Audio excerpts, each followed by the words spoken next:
Unions, and welcome to unMadeGaming. We are here for another episode of Unsung. With us is our full cast and crew. We have Little Red Dot, we have Sam the Wizened Fool, we have John Helpers, and we have Johnny, Video Store Cowboy, here with us yet again for some reason. Oh, because he's running this and I have contractually obligated. That being said, if you guys want to interact with this show, please check the donation section down below for how you can interact with this show specifically. And with that, Johnny, take us away into the insides of a worm? Seriously, you expect me to start after you do that to me? Yeah. I'm sorry, we're going to have to go back into contract renegotiations here. No.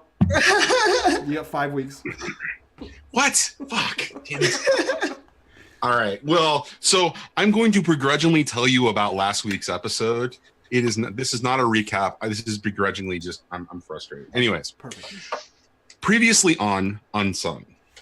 After a brief exchange with the woman the group had saved on Hacksaw Bridge, the group find themselves at the meeting point for their contact. An airship had been promised to them for their job, and the contact was nowhere to be seen. While Nalos and Red engage a shop merchant, Talon and Cathbad try not to look remarkable in the crowds of the market.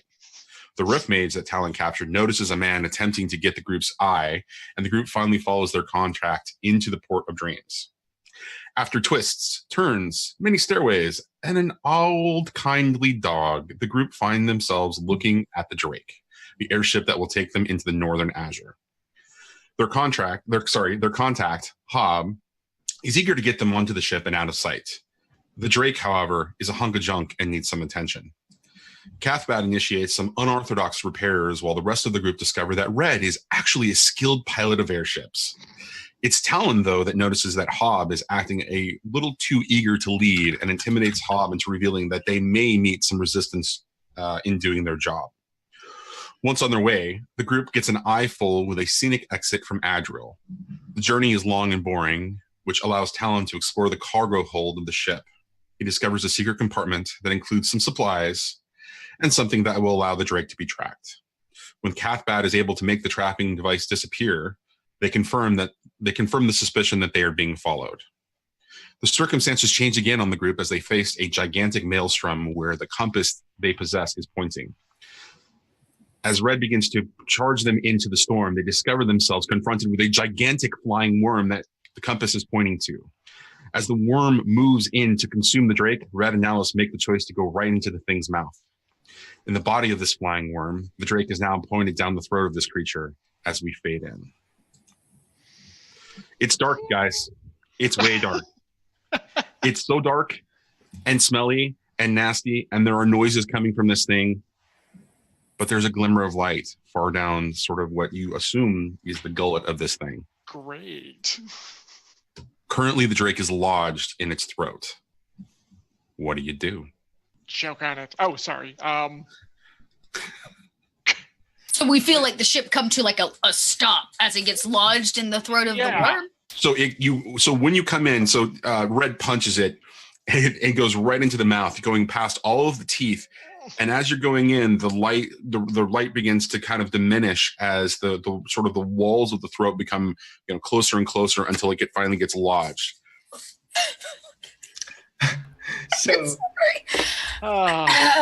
So this is ThroatCon 2019. Welcome, guys.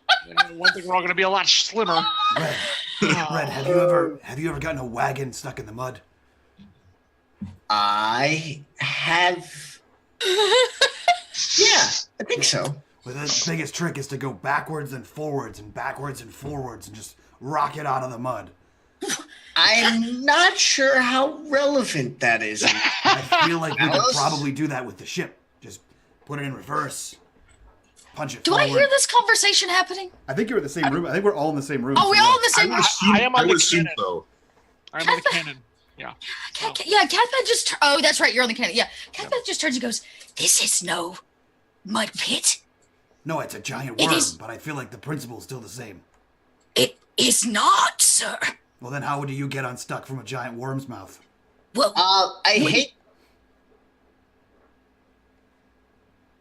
What? I was just gonna say, I think we gotta go for it. I mean, no, you will injure. Have you ever choked on something? If you say no, I will personally put my fist down your throat. So say yes. Yes. Great. When you choke on something, you do not move it back and forth to dislodge it. Yeah, but The tissue around the object must be loosened. Maybe we should, I don't know, yes. I propose that we go get the stone, the thing, and then we'll have light. We come back, and then we fly out of the worm. So leave the ship here, just in park.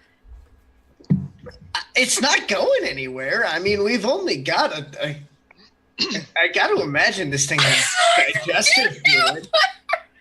A gigantic roar just sort of emanates from the bowels of this thing as That's what I was waiting for. it's just the loud, sort of like you all are just like forced to grab your ears as it's just you can feel the resonance in your bones.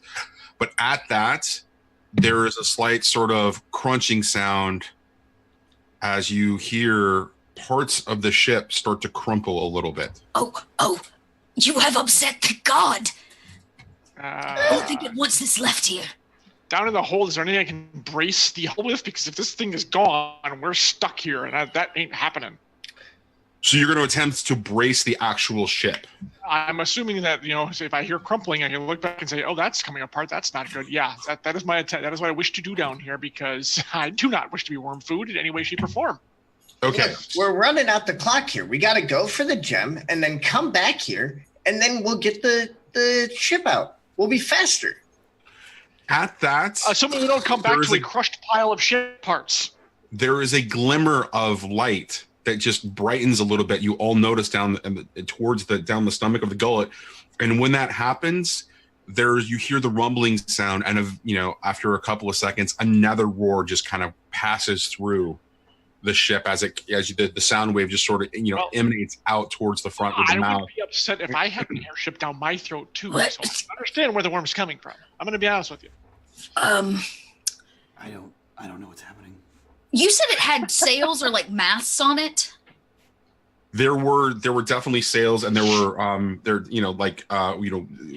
wings essentially that allowed it to really kind of catch the sort of the Could we potentially put those away? Could we potentially put those things away to make the ship smaller? I don't think those are knocked off already. Yeah, that's what I'm saying. Are they still in place? Is there a way to dislodge it? Can we make the masts come down? Do the sails need to come in? Do we pull the wings in? Do we get rid of the we lower the convertible roof. I think so. There are two things that I hear that are happening here. One is that Talon wants to brace the hull, and I'm hearing that Cathbad wants to figure out if there are ways to sort of retract all of the rudders and wings and everything else. So for Talon, I'm going to have him make some sort of a roll, and then for Red, it's going to be up to an interaction between Cathbad and Red, and eventually maybe there's a skill roll there too to figure that out. So, okay. I mean, is that a thing? You can usually lower or raise the sail, but I don't know if they bring it in. Johnny, what kind of roll would you prefer here? I'm a little. I don't know what to use. So, unless you could argue me something else. I'm assuming that it is going to be some sort of mend. Well, what? Mend, maybe? A mend might work, since what you talked about doing was using something inside of the hold itself to kind of, brace the hull. So why don't we go with a mend roll, unless you've got a better idea, John? I'm looking, but I don't. How does aiding someone work? I was about to say the same thing. Because I have a decently high mend as well. I have a stupidly high mend. It's like a 16. Hey, if someone comes down here, you guys can make the roll, and I'll help you. yeah. Well, so that's the thing, right? The more you can make the same skill roll, and the more successes determine how valuable or how important the effort was. Cool. So I'm going to roll mend as well then. All right. Okay. So we'll hold on a second. Let me ask this particular question.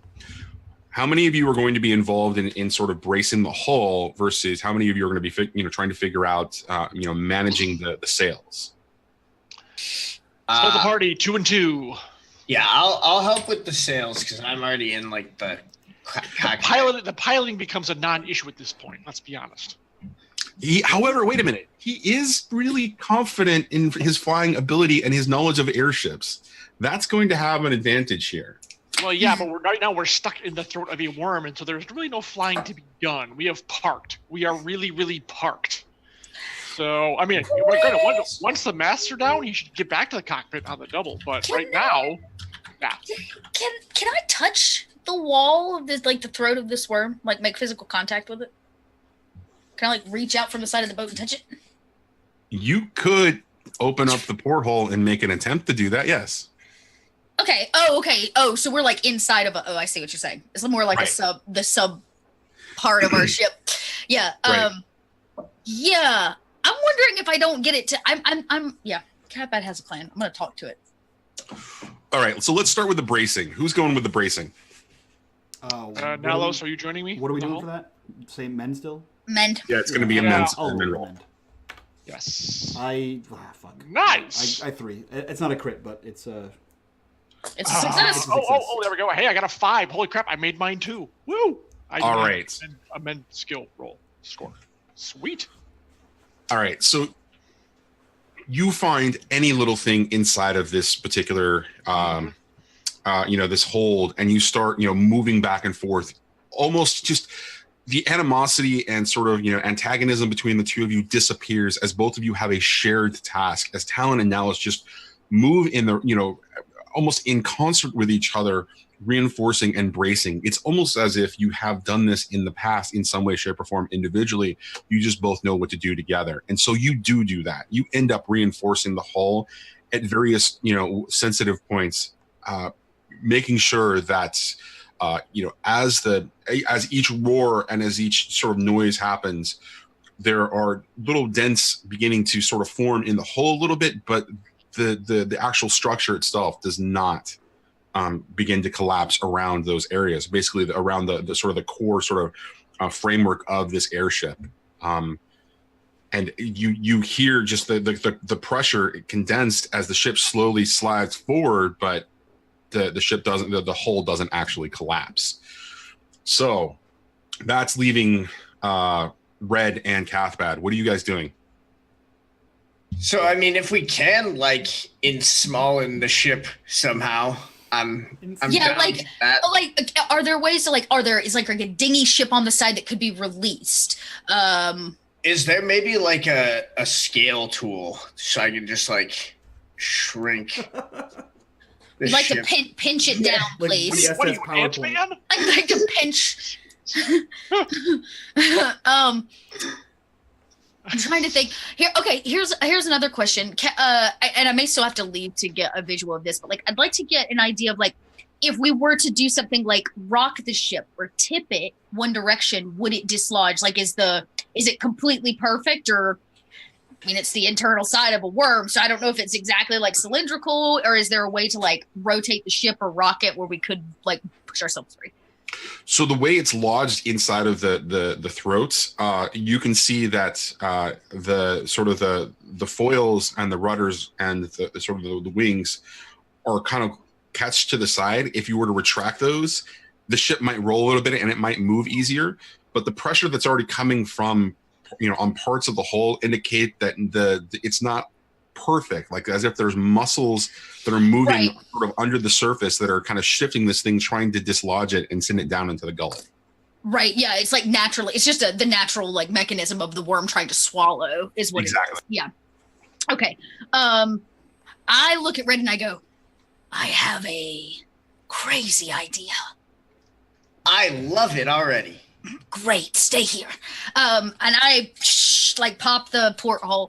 And I crawl out to the nearest place where I can put my hand on the raw throat of this worm. And I'm going to talk, and Catbat's going to talk to it. That She's works. doing.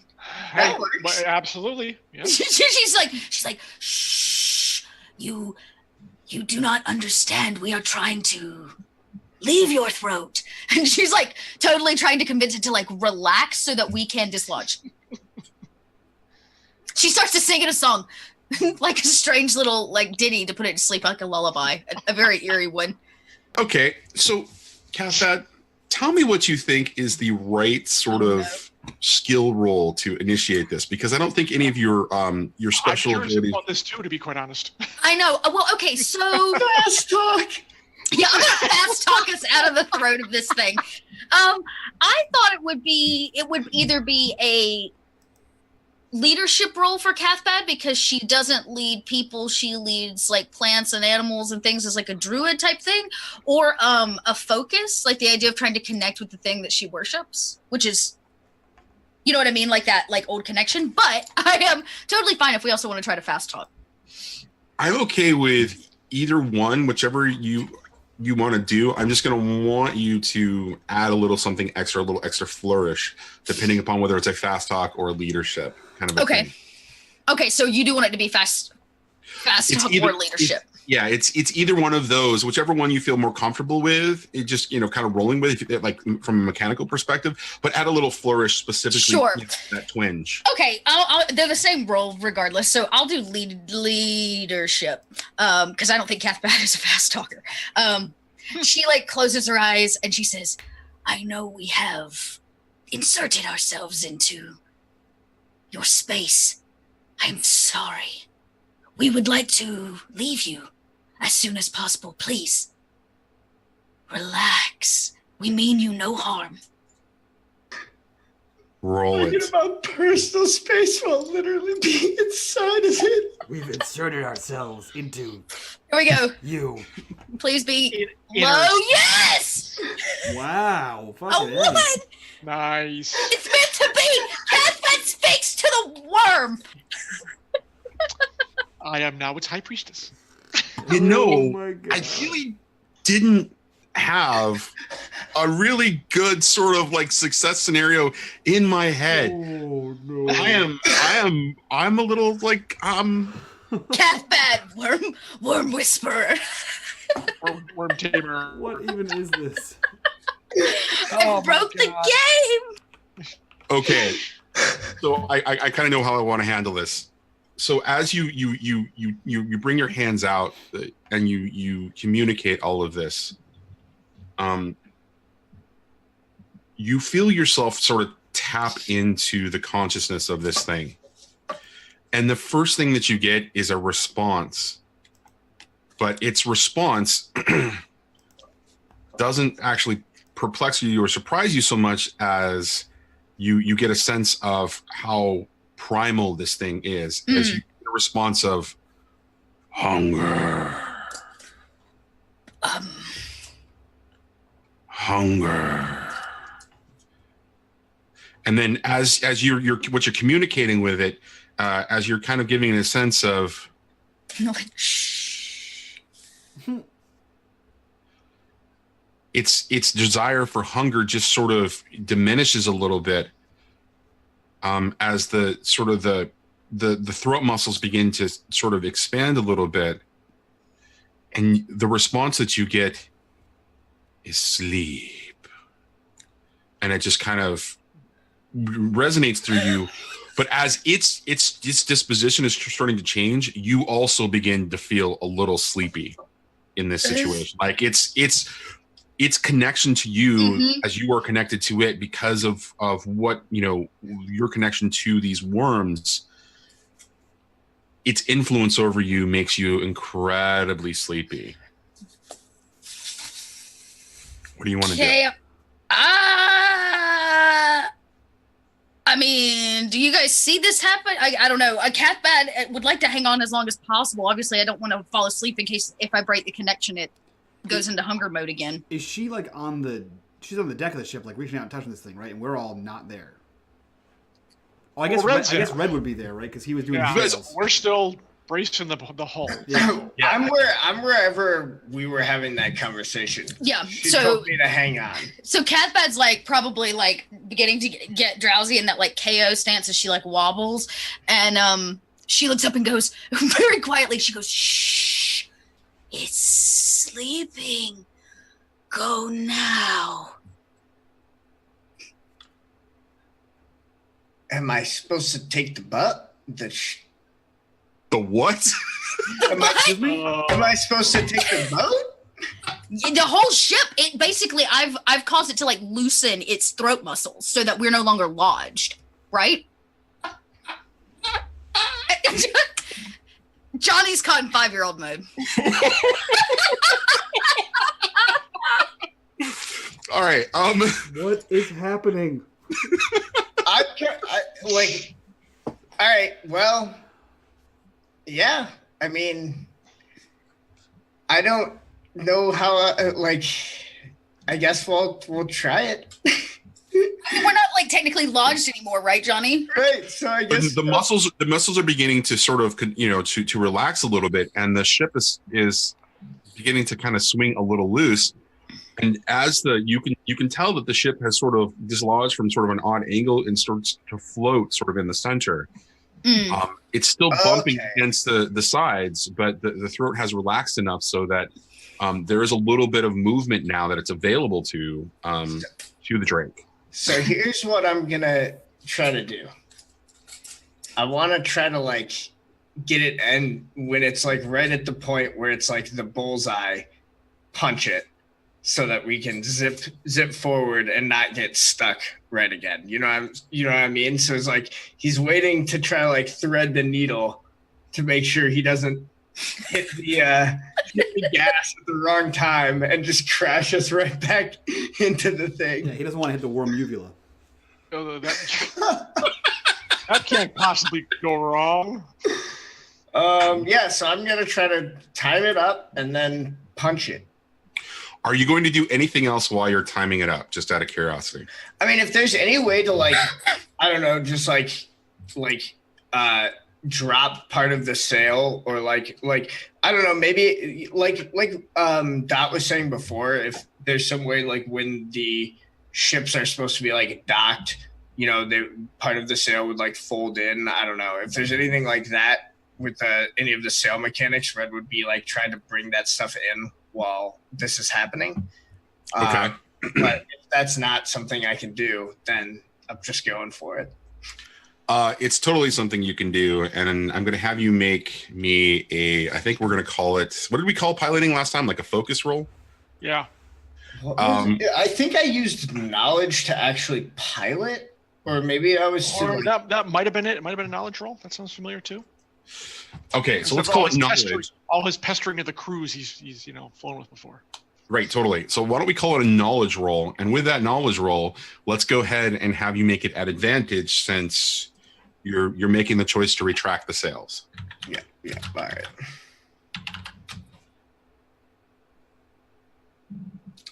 right. That will do it. My knowledge is 12. Fantastic. So you feel the ship sort of floating back in here, and it's bumping from side to side. And for Cathbad, that sensation of sleep is still happening as you feel the body of the worm sort of begin to sort of elongate a little bit as it's relaxing, just sort of almost stretching out. And so the sensations that you're feeling are just this whole thing doing it. But as you're kind of still touching it, you feel the ship as it's dislodged. You get a sense that the wings are beginning to contract, right? Oh, okay, cool. And as they're kind of coming in. So as that's about to happen, what are you doing? Are you breaking contact, or are you? Am I standing on the wings that are being retracted? Is that? No, okay. You're standing on the hull of it. But given what he's about to do, I see what you're putting down here. Okay.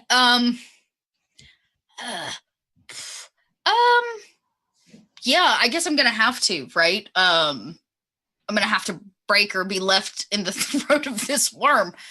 Yeah. I guess I'll have to do that, and then I need to grab hold of something if we're about to hyper drive or whatever.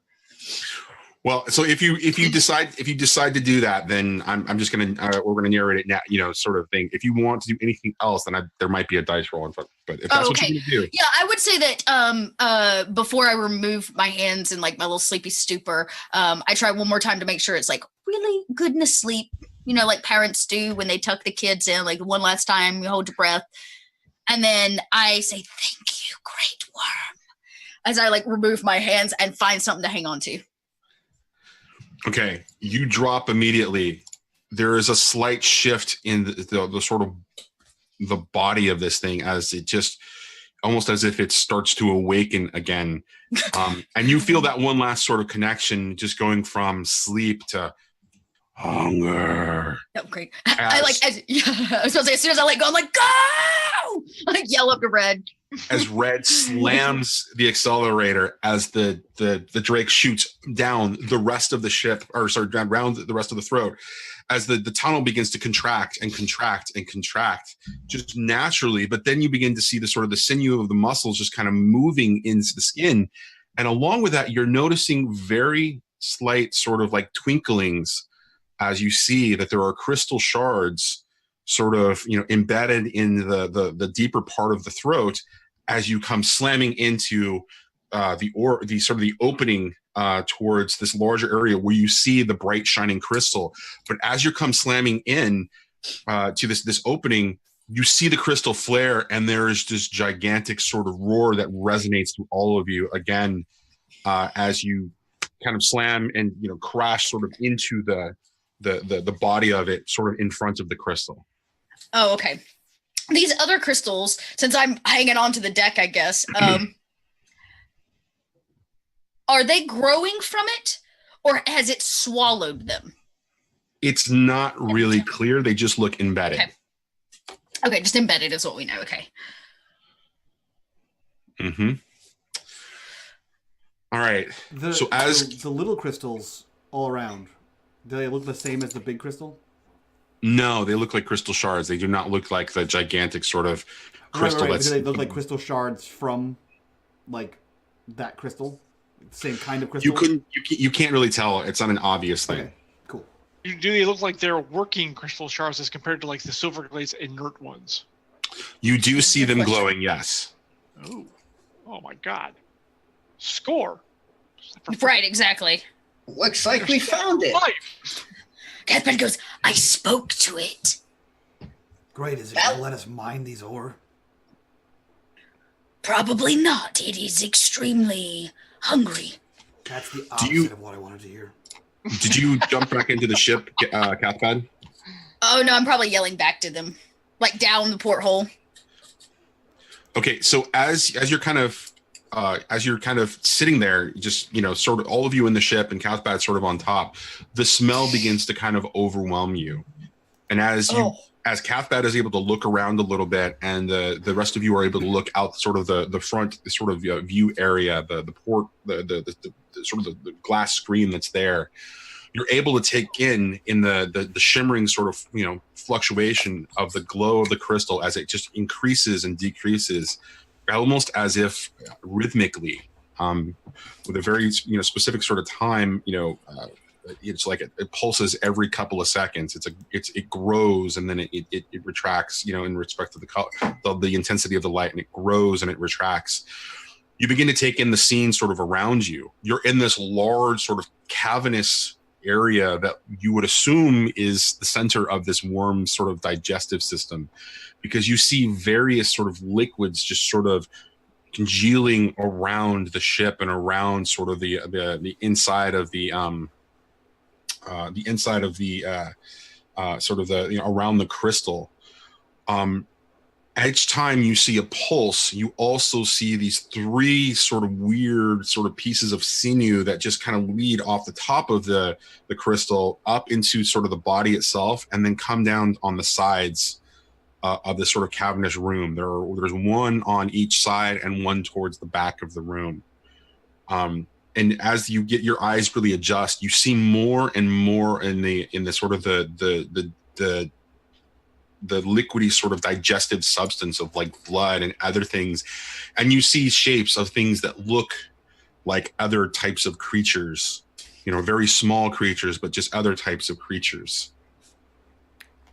And just as your eyes really begin to adjust, you notice that there are things moving toward at the far side of the room beyond the crystal. You can see shadows just sort of moving there. Cathbad has rejoined the group, right? I'm kind of yelling down into the porthole as my last. Okay, then Nalos yells up. He says, I know that you think this is a god and all, and that it's hungry, but have you given any thought to how do we get out? My elders used to say, how do you eat an elephant? One bite at a time, Cathpat. Right. Let us stay focused on getting the crystal. In this case, I think we're the elephant. Well, no, because it swallowed us whole. No, stop! You're messing up my metaphor. In one bite. Ate us in one bite. She says, we could simply grab the crystal and back the way we came. Except for... That was my plan. Except for the throat part. Well, we did it once. We can potentially do it again. And most creatures have 2 orifices. Ooh. Oh, you're not possibly suggesting, Talon says. Digestion tends to not be very good for the things that go through it. Yeah, I mean, they're dissolved, I think. Yes, but if we... We're having this conversation. If we are regurgitated, we may be followed by extreme worm acid. And I point about the kind of noxious. Okay. So plan B, just so you're aware, Cathbat, and have time to come to terms with it, is Talon just going to go ahead and shoot his way out of this thing? You cannot do such a thing. Well, we're not going to die in here. I'm not dying here, lady. Boy, well, let's just get the crystal first. We don't know what's going to happen once we get the crystal. Things might change. You may want to come up here. There are obstacles. No, I don't want Before the first part. Just because a path has obstacles on it doesn't mean it's not the right path, Cathbat. I feel like we've gone over this. Cathbat is aware of path taking. I'm talking about those. And I point to the I guess I don't know which end of the ship it is, but I point to all the critters that are moving about. Well, to accentuate or to accent the point that she is trying to make, a flutter of things, kind of pass in front of the Drake at a distance, but for the first time are lit up enough that you're able to actually see something about their shapes. And so I'm going to switch the game table over to a picture of what you're actually seeing. Oh, wow. No, they're not Minox. That's good. So those are special. Those are cool. Yeah. Oh, those are really cool. Okay. Cathbat goes, are they flying? Yes, they are flying. Oh, beautiful creatures. It is like its own ecosystem in here. Yes, I'm sure you'll love that when they start tearing the flesh from your bones as they swoop past you. It'll be delightful. Well, would the 3 of you like to join me then before Cathbat is flayed? No, get back in the ship. We have to get the crystal, Malice. Yeah, there's no I choice. have a plan. It's not going to come to us. Crash Crystal. into them. Cathbat gets Crystal, and Cathbat's gonna start running. Is it close enough where I could jump from the ship or reach out and grab it? How far away are we from actually being able to reach the crystal? You are a fair bit of distance, probably a good 50 or 60 feet. This crystal is a lot larger than you all were expecting. It's much bigger than the Gelspar crystal. Oh, I see. Like how big? Like the size of a dog big, or like a VW bug big? How about the size of a bloodhound that you recently encountered? Big. So gigantic. Okay. Crash into it. No, do not destroy it. This was a cargo ship, yes?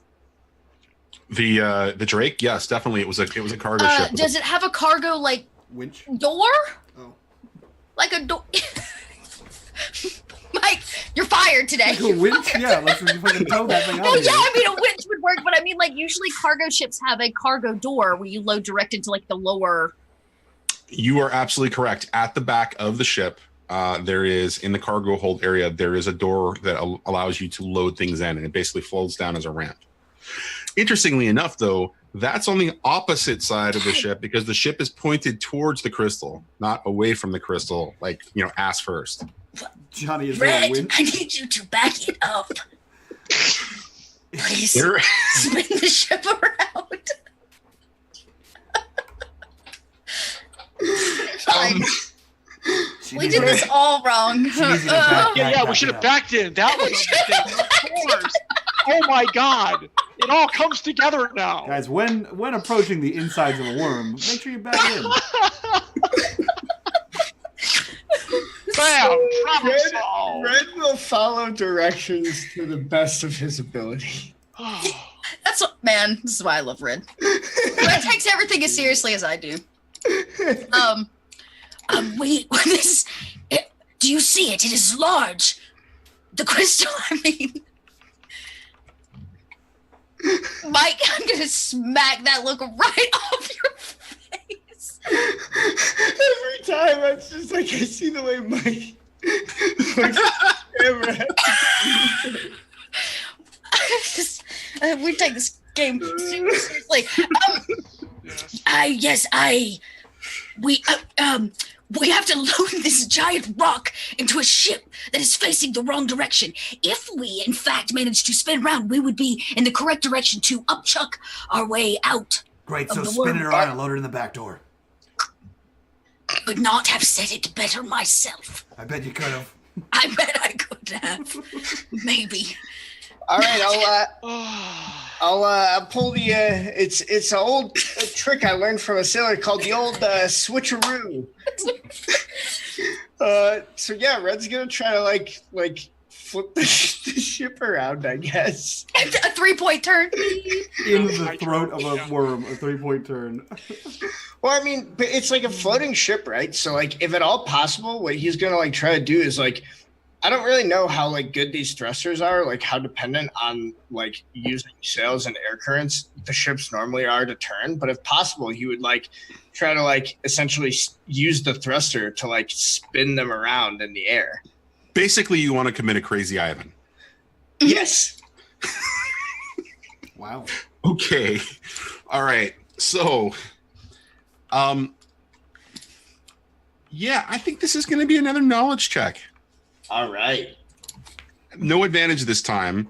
However, it is going to be at disadvantage because you have not, this really kind of, you don't have a sense of what you're going to be Turning doing. the stomach of a worm moves.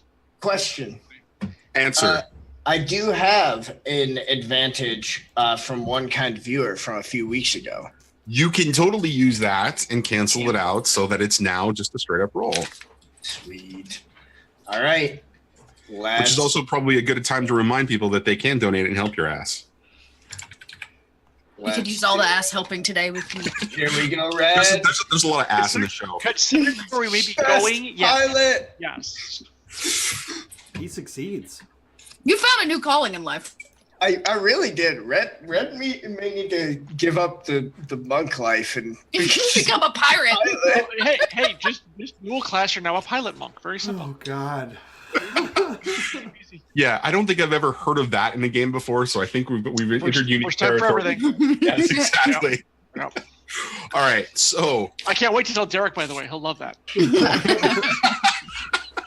So, Red, describe to us what it's like when you commit a crazy Ivan in the middle of a stomach of a freaking worm while there are flying creatures around you that are, beginning to sort of take an interest. So, man, I feel like Red is like surprisingly like I'm having trouble figuring out the right word because it's not like he's like stoic, right? Because he's like got like a big goofy grin on his face the whole time, like he always does. But he's always so excited about everything that when in the moment when he really should be like having this like huge excitement, it seems normal. So it's like he is reacting in an excited fashion, and he has this big goofy grin on his face as he's like spins the wheel, and he's like, "Watch this, guys!" And then he makes it happen. Nice. So as the vehicle sort of moves forward and executes this sort of flip and turn, you come landing back down. Cathbad, who I'm assuming is still sort of looking out from the top of the ship, or is Yeah, I'm hanging notice- on. notices that a couple of these things that are not attached to a swarm are slowly beginning to make their way towards you, towards the ship. I shout down the hallway, "We have company." Get Well, in just ship. talk to him. You worked on the worm. It's true. I've talked to all kinds of wildlife now. Get in And the ship. bird. Get in the ship. Get in it? Yeah. Why would you be on top of the ship with a I'm giant not. bird I'm just monster? poking out the porthole. Oh, perfect. Then do whatever. I'm like in it. I'm just like. Okay. I thought you were still on top. Yeah, we're just No, gonna no, back on the the ship deck. up. We're gonna unload the cargo door and yank that crystal in. Right? Sounds like a plan we are going to fuck up. Does that mean that you are backing the ass of the ship Yeah, we're backing that ass right up. up to the crystal? Right up to this worm crystal. Yeah. Back, Yeah. back it up. That's what he's singing. Back it up. Does the Back it up, ship beep? back I feel like it needs to beep. I'm now imagining, the Planet Express ship at this point. Jesus Christ. Is that guys. not we've been on the entire time? Probably. I just didn't realize it. It's no longer the Drake, it's the Planet Express ship. Yeah. All right. So, as you're kind of backing it up and you drop sort of the ramp, the door just kind of slams into the sort of weird sort of digestive sort of goo that is going around right next to the crystal, and for the first time you're able to get a much greater sense of the crystal and its placement in this thing. The crystal is just gigantic. It's absolutely massive, and it sits in sort of what looks to be a flesh sort of urn as it sort of halfway kind of wraps up around the crystal a little bit. And it's very clear that this crystal was attached to this thing. And, you're able to take in the sort of the full just sort of grandeur of it as towards the top, these three pieces of sinew just kind of wrapped together are, represented, up above you and just, towards the various sides of it.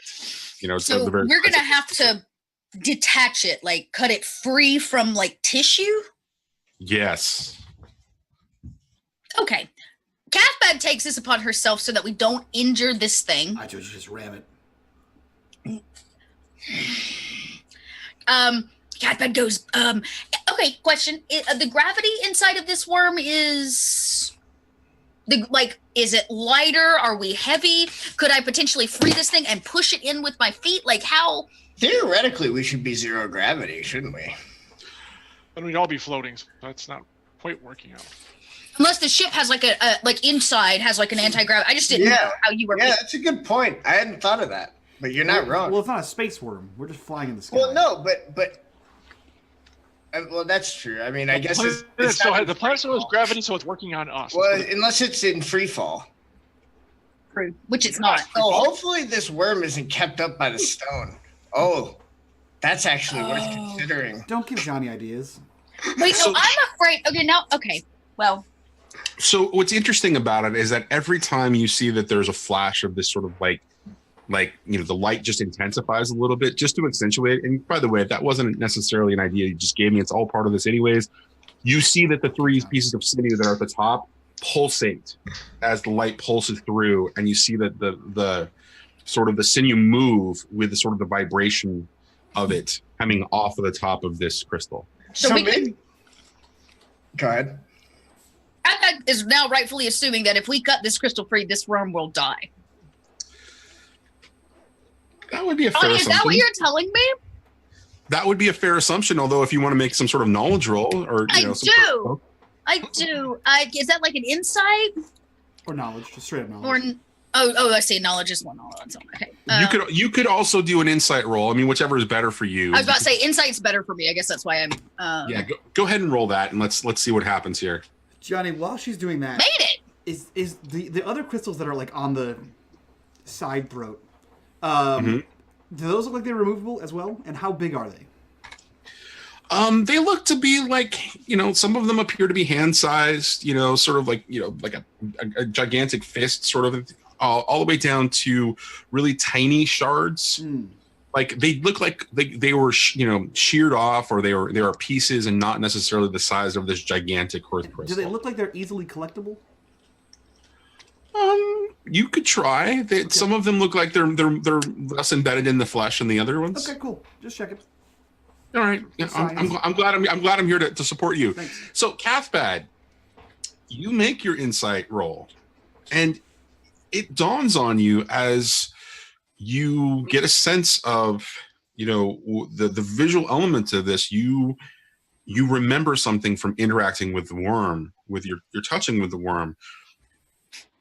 At its most, at its most top of the experience, you got that sensation of, the consciousness and how it was communicating and how primal it was. But really sort of in the back of all of that was this underlying rhythm that you determined, when thinking about it, is sort of like the lifeblood and the heartbeat of this thing. And it seems to be pulsating, and that memory seems to pulsate at the same rhythm as the pulses that are coming off of the crystal. I'm around and go, we cannot take this crystal. Okay, then thousands of people are about to die. And Johnny, you are will ahead. Kill the worm. I don't Where do you think the other crystals have come from, sweetheart? What? They've been killing worms all this time. Yeah, I don't understand the relevance. What do you think, Adriel? How do you think it stays aloft? This is what happened. All the worms. I don't understand. Unless you got another source where crystals come from. If you know of another source, I'd love to know. If we kill all of them, then there are no more crystals. Fair, but we don't know how many there are, do we? And the point is, we've been tasked to bring this crystal back to Adriel. No, to Gelspar. we were tasked to bring a crystal back. It doesn't have to be that way. Red, would you please present the compass? Which I imagine what he pulls out is pointing directly at this hearth crystal. That's exactly what it's doing. Problem solved. But it will kill it. Yeah, well, everything's gotta go sometime. It may not kill it. No, my knowledge is tell me, based on me touching with the worm. Well, I'm just saying, such a monstrous creature such as this, it is likely a cast-off piece of Svetatavad. I mean, it has to be one of the sovereign of beasts' kin, right? So that means that if we kill it, it will just likely go back and await reincarnation. But Oh boy, grabbing a theology discussion. I don't know what. This any of is- that was. a smart. All right, fine. But I'm cutting it free. Go for it. I'm just Sure. saying, That's we're probably fine. I'll probably be gonna- defending you against these flying lizard fish things anyways. So Okay, so Cathbad runs out. I'm gonna start I pull out my bone knife, and I begin cutting it free. Can I do it? I want to do it without hurting the worm. You want to do it without hurting the worm. I know I'm gonna end up hurting it, but is there a way where, because she's really a healer at heart, she not a surgeon. So her mend is really high. So could I cut it free and then mend pieces of it back, stitch it shut? Let me ask you a question about Cathbad. Along with just kind of hanging out in the Silver Glades, doing her sort of druidic things of flora and fauna nature, just respecting nature, what was sort of her experience with sort of the flora, the sort of the creatures of the Silver Glades? Was she hunting them? What was sort of her disposition there in respect to that? Cathbad sees herself as one of the creatures of the glade, so she's part of that ecosystem, which means certain creatures have to feed off other creatures, right? And those creatures have to survive by feeding off the fauna, and so she just pictures herself as part of that, and in no way top of food chain, if that makes sense. So she hunted when she needed to eat. Okay, but she's not an apex predator. No, she is not the apex predator. I mean, she is, but she doesn't consider herself that. All right. She is not the apex predator. All right. So with that in mind, I think that another knowledge or insight roll will allow you to start to do something that you think is going to be the right thing to do. So why don't you go ahead and give us whichever you feel more comfortable with. And it sounds like you're doing a insight roll, right? Correct. Okay. A 1 on an insight roll. So Cathbad, you step up out of this thing into the puddle, and you feel the goo sort of stick to your foot and your whatever you're carrying as a foot. But you're able to kind of come up, and there's like this little bit of a flesh island building up around sort of the urn sort of shape that's here. What is everybody else doing, just out of curiosity? How So far away? you ran down the ramp. You ran down the ramp and out into the gushy innards. I'm Correct. following. Yeah, I guess I'm going too, because these guys are gonna get themselves killed, and I might as well be there at least to try to protect them and maybe to watch. We'll see what happens. How far away are the other crystals? They're a good 70 or 80 feet. So how about this? While we're getting ready to go into this particular sort of encounter that's coming up, why don't I just switch you over to the map, and you all can see. Good. Fun times. Fun times. Yeah. Good. Yeah, I All like right. to see where I'm going to be slowly adjusted. Oh, there's the worm insides. So this is the worm insides. Blech. All right, this little red square. So down here used to be where the ship was if you started the encounter, but you guys were inventive. Red was kind of skilled with his piloting, and guess what? The ass end of the Drake is now pointed right here, right up to the butt, and so that's the ship right there. Okay. If you look at those squares, they're about 5 feet, in any particular direction. So you can see that it's probably somewhere between 50 and 60 feet to get to the side of the sort of the stomach, and there are various things sort of flying around a little bit, and there are there's the digestive goo that sort of permeates the floor in puddles everywhere. What are the dark spots? You don't really kind of see the dark spots right now. It's the ass and the bow, by the way. The ass. Today it's the tip. It's the buttons tip. The mutter giggles. I quit. John, you got this, man. I'm. Oh, come on, Johnny. I can't. God damn it. You have to take it home. You have to- Anyways. We're so, adults. Are we? Are we really? Listen, we Well, we we professionally can do that. play pretend on the internet for a job. Yes. Adult. You know what? Oh, Ass to tip. anyways. That's what's happening. Oh my god. All right. Okay. Sorry, Johnny. Where were the other crystals you're saying? The other crystals are along the walls here. Mm-hmm. Okay. Near the asphalt. Okay. So just to confirm, we just have to cut the crystal of this part. Is that correct? Just want to make sure I've got the. Or are there other things we have to cut? It's just that one crystal, right? So here's what you see about this, right? Yeah. The diagram doesn't actually represent it. The sort of the urn and orifice of this thing is right there, as it's just kind of hanging there, just kind of like there in motion.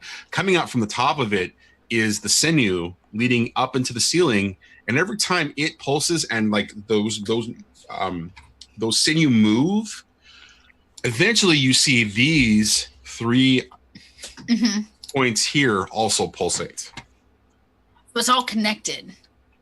Yeah. And we can rightfully assume these little, the tendrils over here on these 3 points are feeding under to this orifice. No, it's over. So the way I'm describing it is a little bit different than the way the map works. But Okay. So they're going up into the Up ceiling. and coming down. Right. And so this sort of like this bottom urn sort of a thing is just encapsulating the bottom, and it's pulsating towards the top. Mm.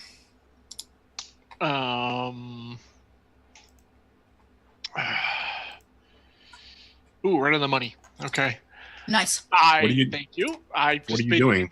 I made an insight roll to realize that I think we have to cut these 3 things loose before the crystal will be able to be removed. I think we got to cut each of these here. Well, hold on a second. Here. So Cathbad, hold on. Cathbad actually made a roll and has started to delicately sort of cut at this thing.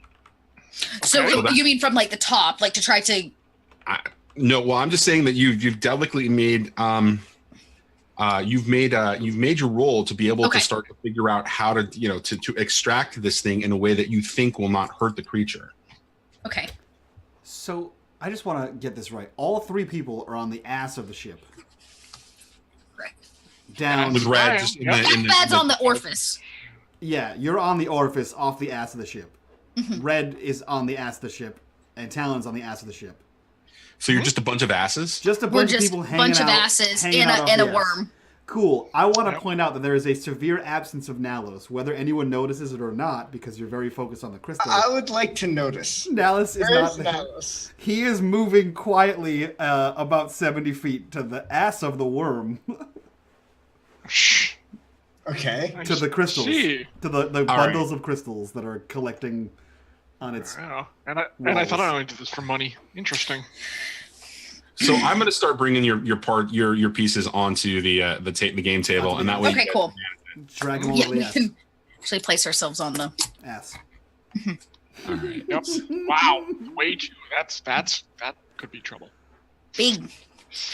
All right. So as I'm placing you all, Nalis, what are you attempting to do while Cathbad is making her attempt at extracting this thing? Well, he's really hoping that the fact that they're cutting a giant part of the worm out of it, that's what's going to attract the other lizard bird monstrosity things. And so he's going to move to the other side of the worm where all the loose crystals are, and quickly and quietly gather up as many as he possibly can into, I don't know, like a backpack or something. Something he's found on the ship. I assume there's some kind of like cargo rucksack of some kind.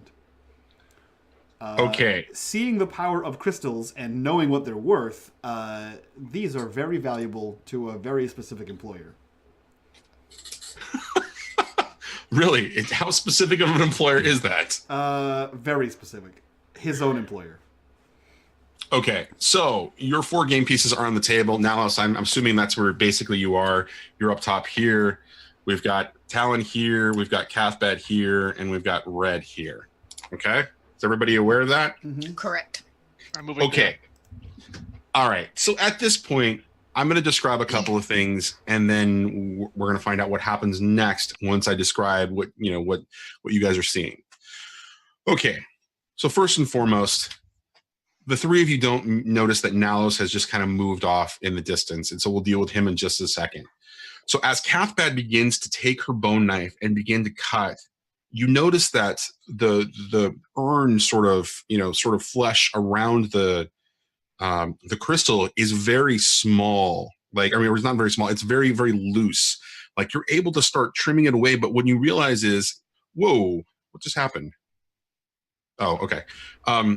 As you begin to kind of trim at it, you realize that it peels easily away from the bottom of the crystal itself.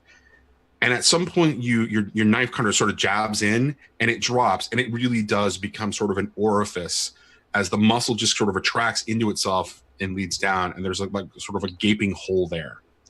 And some of the liquid begins to kind of, just drain into the next part of sort of the digestive system. Okay. But the crystal is then held sort of in place by these 3 pieces of sinew. As you're just kind of looking at it, and you're trying to figure out how you're going to actually make a cut on that location there. Just some technical questions for my visual knowledge. Please go ahead. The crystal itself is not attached to the orifice. It simply like plugs it or sits on it until it goes to drain the stomach, is my understanding. Is that what this does? That's what it appears to be doing. And then it drains like all of this goo, the worm goo that we have talked about, down this orifice hole. Is this orifice large enough? Damn you, Mike. Is this orifice large enough for the ship? No. It's large enough for a person. It drains it down Yes. the orifice hole. Okay. The ass, Chelsea. This is literally into its intestines and heading out. It's Heading out, but this is not technically. This is not technically the ass. This is just the orifice It's of leading the to. intestinal system. This So I'm ass trying. adjacent. it's leading to its big intestines. So yes. Okay, so the crystal dangles from these tendrils. It hangs almost like I'm gonna call it a chandelier because that's the only thing I can picture. Is it's like a Chandelier. stomach chandelier. Okay, and if Cathbad were to cut part of the tendrils and not other ones, would it swing away? You know, if it's like connected by 3 and you release 2, will it swing? You're not quite entirely sure, but that may actually happen, yes. Okay. That is the information I needed. We will deal with the orifice hole swallowing things soon. While Cathbad is currently dealing with this situation, as sort of the muscle just sort of contracts, and then that the orifice leading into the large intestine below, as the liquid starting to come in, more light is actually being shined out from the crystal now as it's sort of resonating. And that's when Talon and Red both notice that there are some larger sort of creatures in here, or the larger swarms of creatures in here, as well as the individual ones. And they're not taking interest yet, except you realize that there's a person sort of moving towards the back over here as you see Nalos. As you see Nalos. And Nalos, for you, buddy, this is where it gets really interesting, because you're making your way back here, and all of a sudden you notice that there's a swarm of these things real close to you. They haven't taken an interest in you yet, but they're just sort of hanging out there, dining on something. Yeah, they look busy. He's going for those crystals. Nalos? That's fine. Everything's fine. Are you sure you want it? You guys got this. I got a thing. I'm not sure we should. You'll be all right. Company's coming. Talon, is that me seeing you move away from the ship? Yes, it is, and I wish to activate, if I can, my heavy grip while so basically drawing my sword as I go splash across the gunk. Guys, I'm feeling like there's an initiative order coming up here, so we might as well start talking initiative. Let's just roll that initiative. That's probably a good idea. What is that even about? So We wouldn't roll. No, we don't roll We it. come in peace. Yeah. You do not roll initiative. No, we talk about it as a conversation. It's because there's the initiative order. Okay, guys. So on your screen, you should see the turn order. mhm. Yeah. And we've got grunt foes and awakened foes here. Oh, And right. so who would like to go first? Nalos, you've taken the lead. If you want to take the first one, go for it. Yeah, I'll take the first one. All right. Okay. I would go second then, unless someone really has a strong urge to go second. I don't think I really need to go early for any reason, so. I'm just gonna try to be removing or releasing the crystals, so All it will right. buffer with some health stuff though. Does that mean that Talon wants to go in the hero slot number 1 as well as Nalos, and then the grunt foes will go, and then Red, and then Awakened, and then Cathbad? Hold on. Is this all the grunt foes we're seeing right now? That's all that's visible to you right now, yes. Well, yeah, in that case, then yes, I will take my turn before the grunt foes. Yeah, they should, to see if they can do as much damage as possible. Okay. So, here's where the fun begins, guys. All right. Beginning of the initiative order. Talon, as you're moving in, realizing where you are, Well, Nalos is going first. Unless you're... Oh! you also notice... Holy. you get really close into range as you're paying attention to this one that's sort of like fluttering there. Yeah, exactly. And You mistakenly did not see the second one that's right there. Like the group that's kind of floating around what we're now going to call one of the heart sinews here on the left, on the right-hand side of the thing. So Nalos, you're up, buddy. What would you like to do?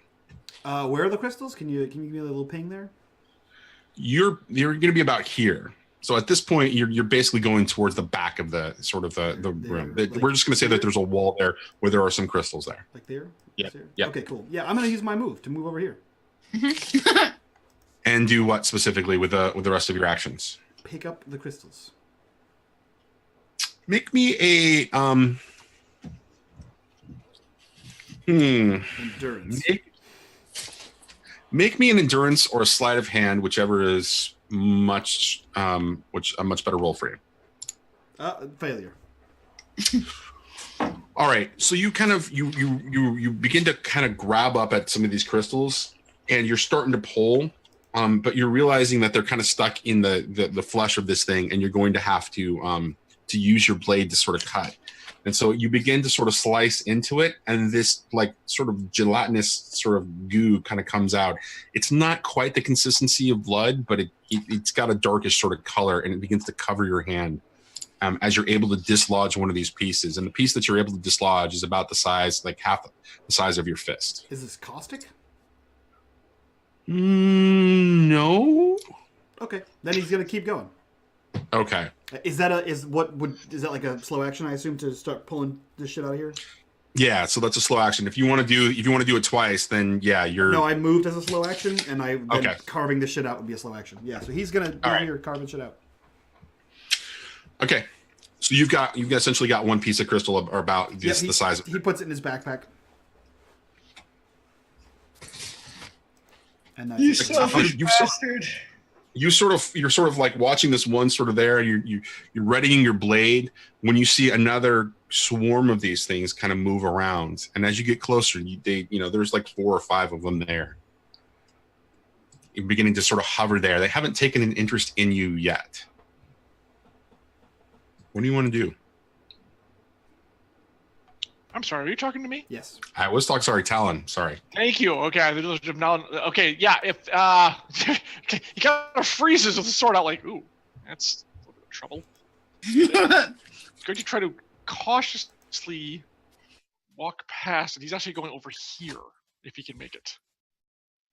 Just steady, not threatening, but just moving just across the vision if I can make it to where I want to be. Roll me a stealth check. Yeah, I'm gonna save that. We'll see what happens. All right, but I'm due to. Oh my god, I made it. You did make it. Full armor. So you move slowly, and at each time that you kind of move, you time your movement with the pulse of the sort of that's going through the heartstring. And as that sort of happens, you take each step, and the pulse actually, there's like a resonance of noise that comes this close from it. And each time sort of the swarm just sort of flutters around and kind of moves towards the heartstring a little bit, and then kind of comes, kind of collects itself as it's kind of swirling around. And with each step, you're able to make your way closer and closer there. And so that's your first action, your first slow action. What do you want to do now? I could use the tip of my sword to pry out the biggest freaking hearth crystal shard I can find on this wall. Interesting. Okay. So go ahead and roll me either a endurance or sleight of hand check. That will be. They're both the same. Crap. It technically don't matter.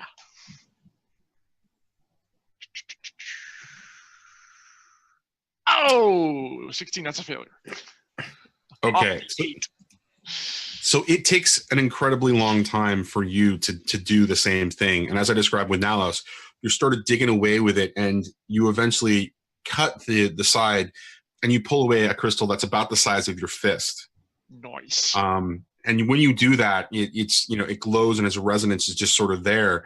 But as you do, there's more than a little bit of sort of like this gelatinous sort of blood that's just starting to come down.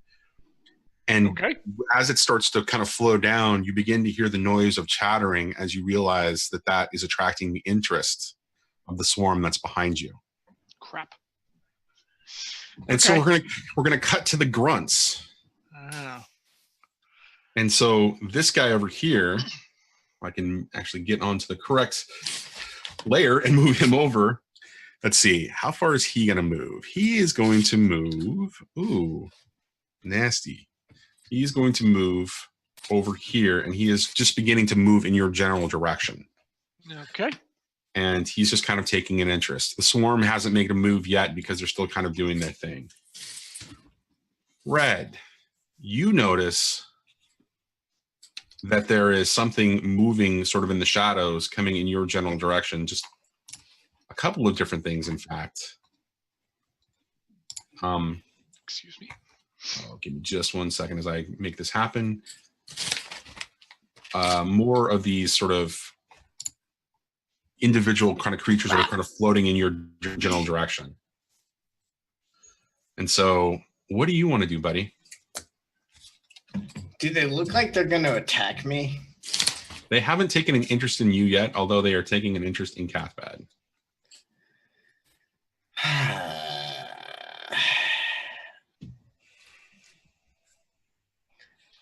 I will. First, I'll be like, Cathbad, I think those things are. All right, that doesn't look good. That's definitely not good. Yeah, I guess I will. I will use Virtue Fortune. Which is a slow spell.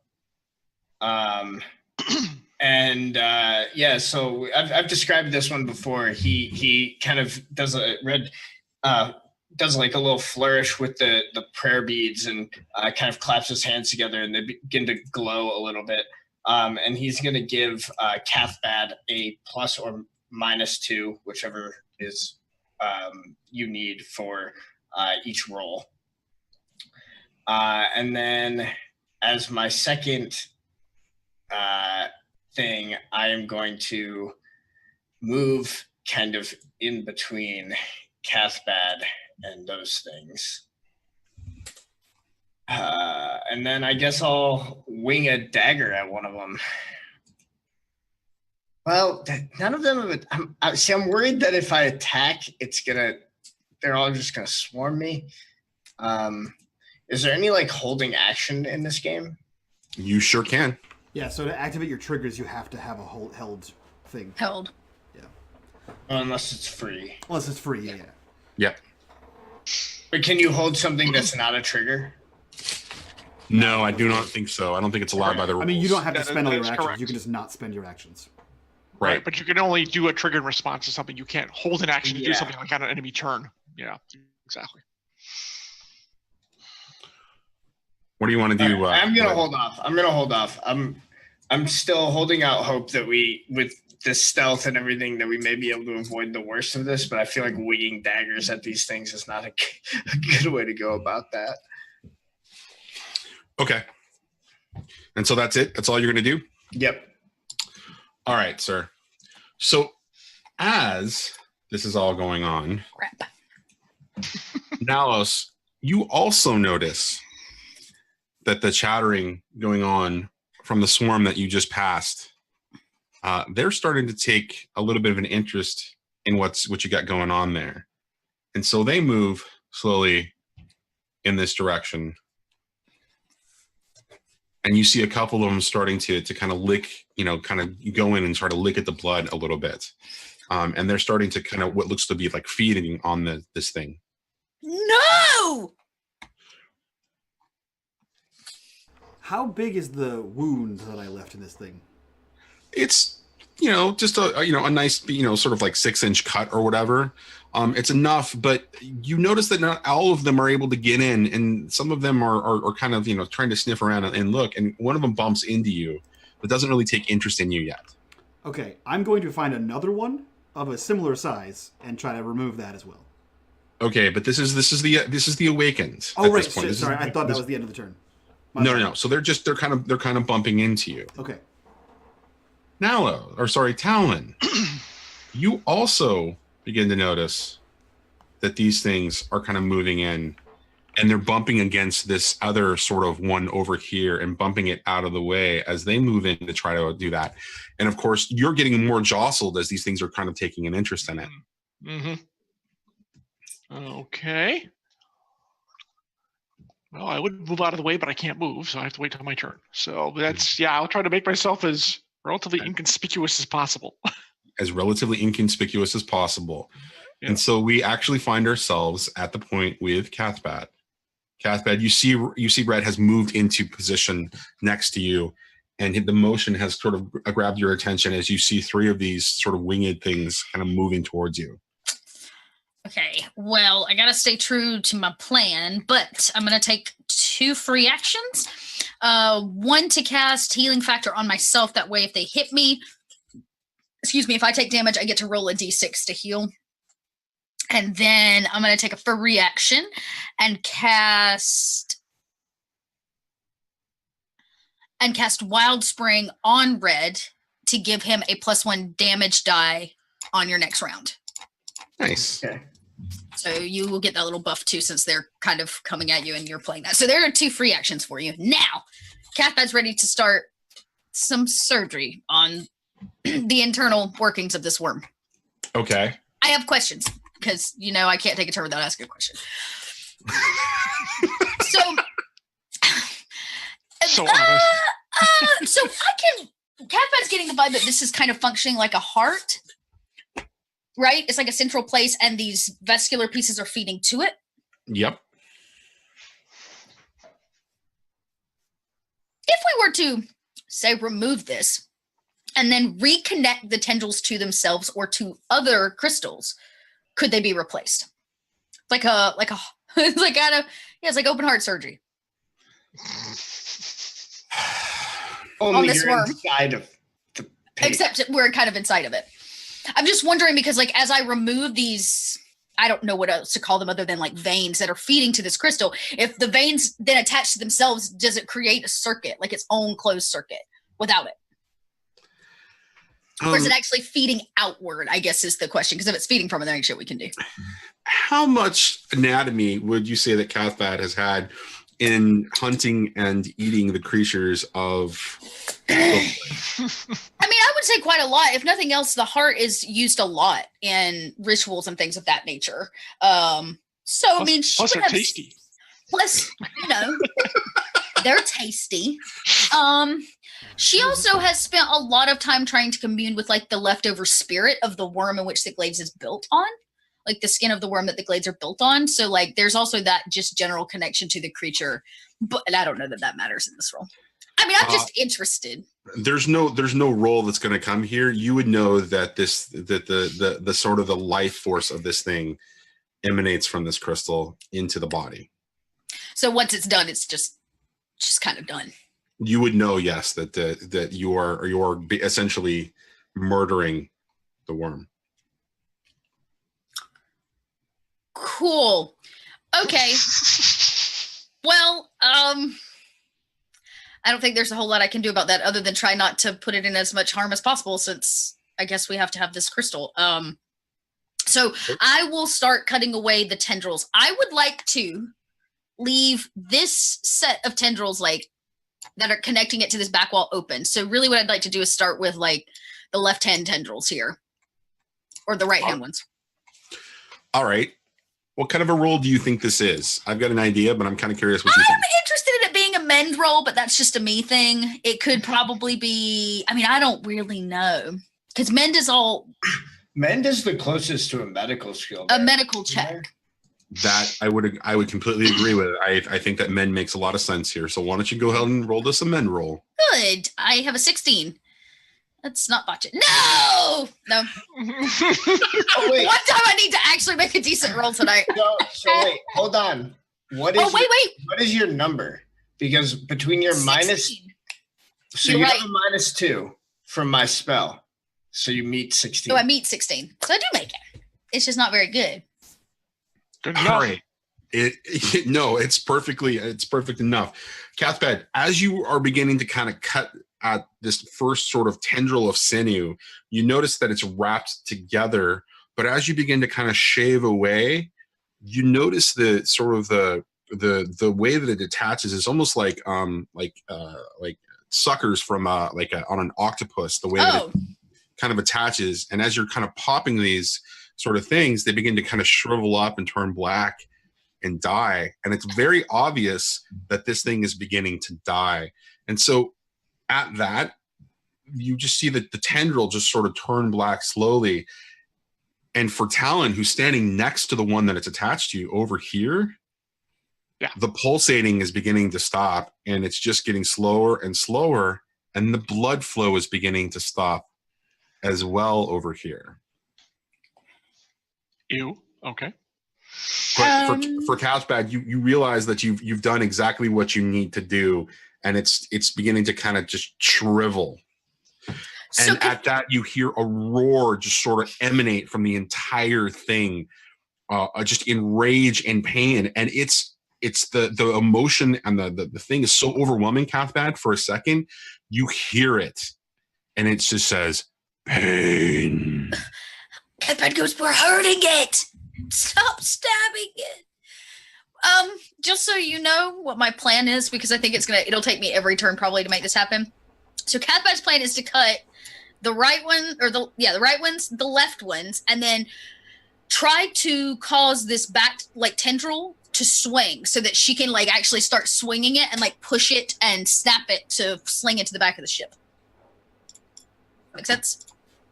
I gotta get this. It's giant, and if it falls straight down into the orifice, we're screwed. There's no recovering it from that orifice, and we all know that. We can send you after it.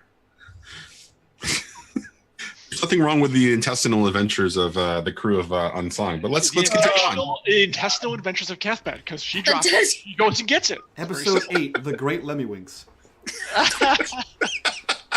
If your kids get that reference, they're too young. It's your fault. Fucking. So we are cutting. Are we cutting? Because she is. Got no. I look at everybody and go, I don't know what to do. Cathbad is torn. Like that tendril. Shut up, she says. All right, guys. Delicately cut it. Cathbad, it's too late now.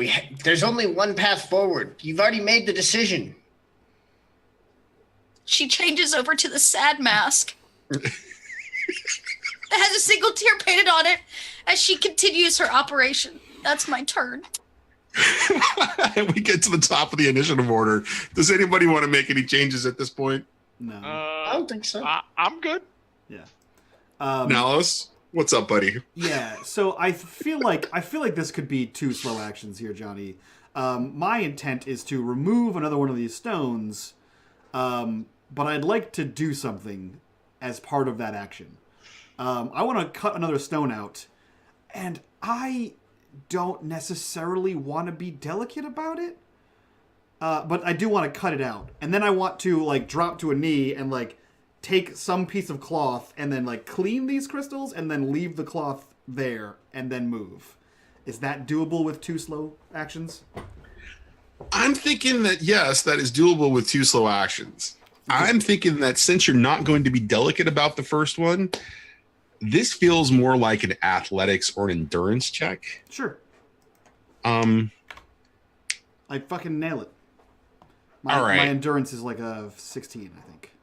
All right, so you hack into this thing and you just don't take any particular kind of care about what you're doing, and dig one of these things out. And this time it's bigger than your freaking your fist, and you kind of wipe this thing off, right? And you drop the rag. Yeah, I want to wipe this one and the other one off and drop. So you wipe it both off, and you kind of drop the rag as it just begins to to kind of flutter.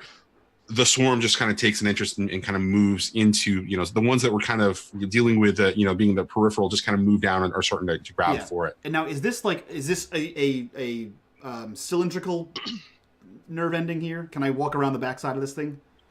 You sure can. Okay, yeah. So I'm as the other half of my action, I'm gonna walk around the other side of this thing. Okay, so as you do that, you actually come to realize that there is. Hold on, just a second. Let me make. Why is it not working for me? Damn it! There we go. You realize that there is another one of these group of things just kind of hanging out over there. Neat. Neat. Talon, what would you like to do, buddy? Well,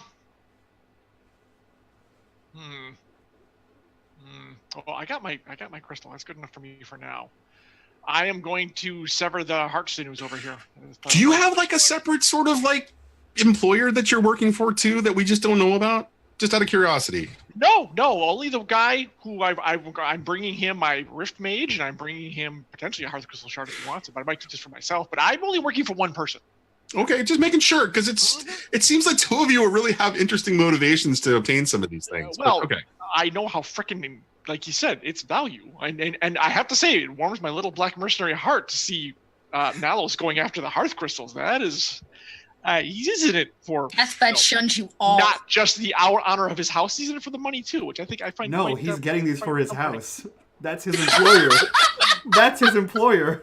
Wow. Yeah, well, okay, it's a family thing, I guess. Yeah. All right. Either way, it's all good. But I'm glad that Talon thinks that. Like, oh, look at this guy. Yeah. He's really shaping up to be a mercenary. Well, you got a long way to go, buddy.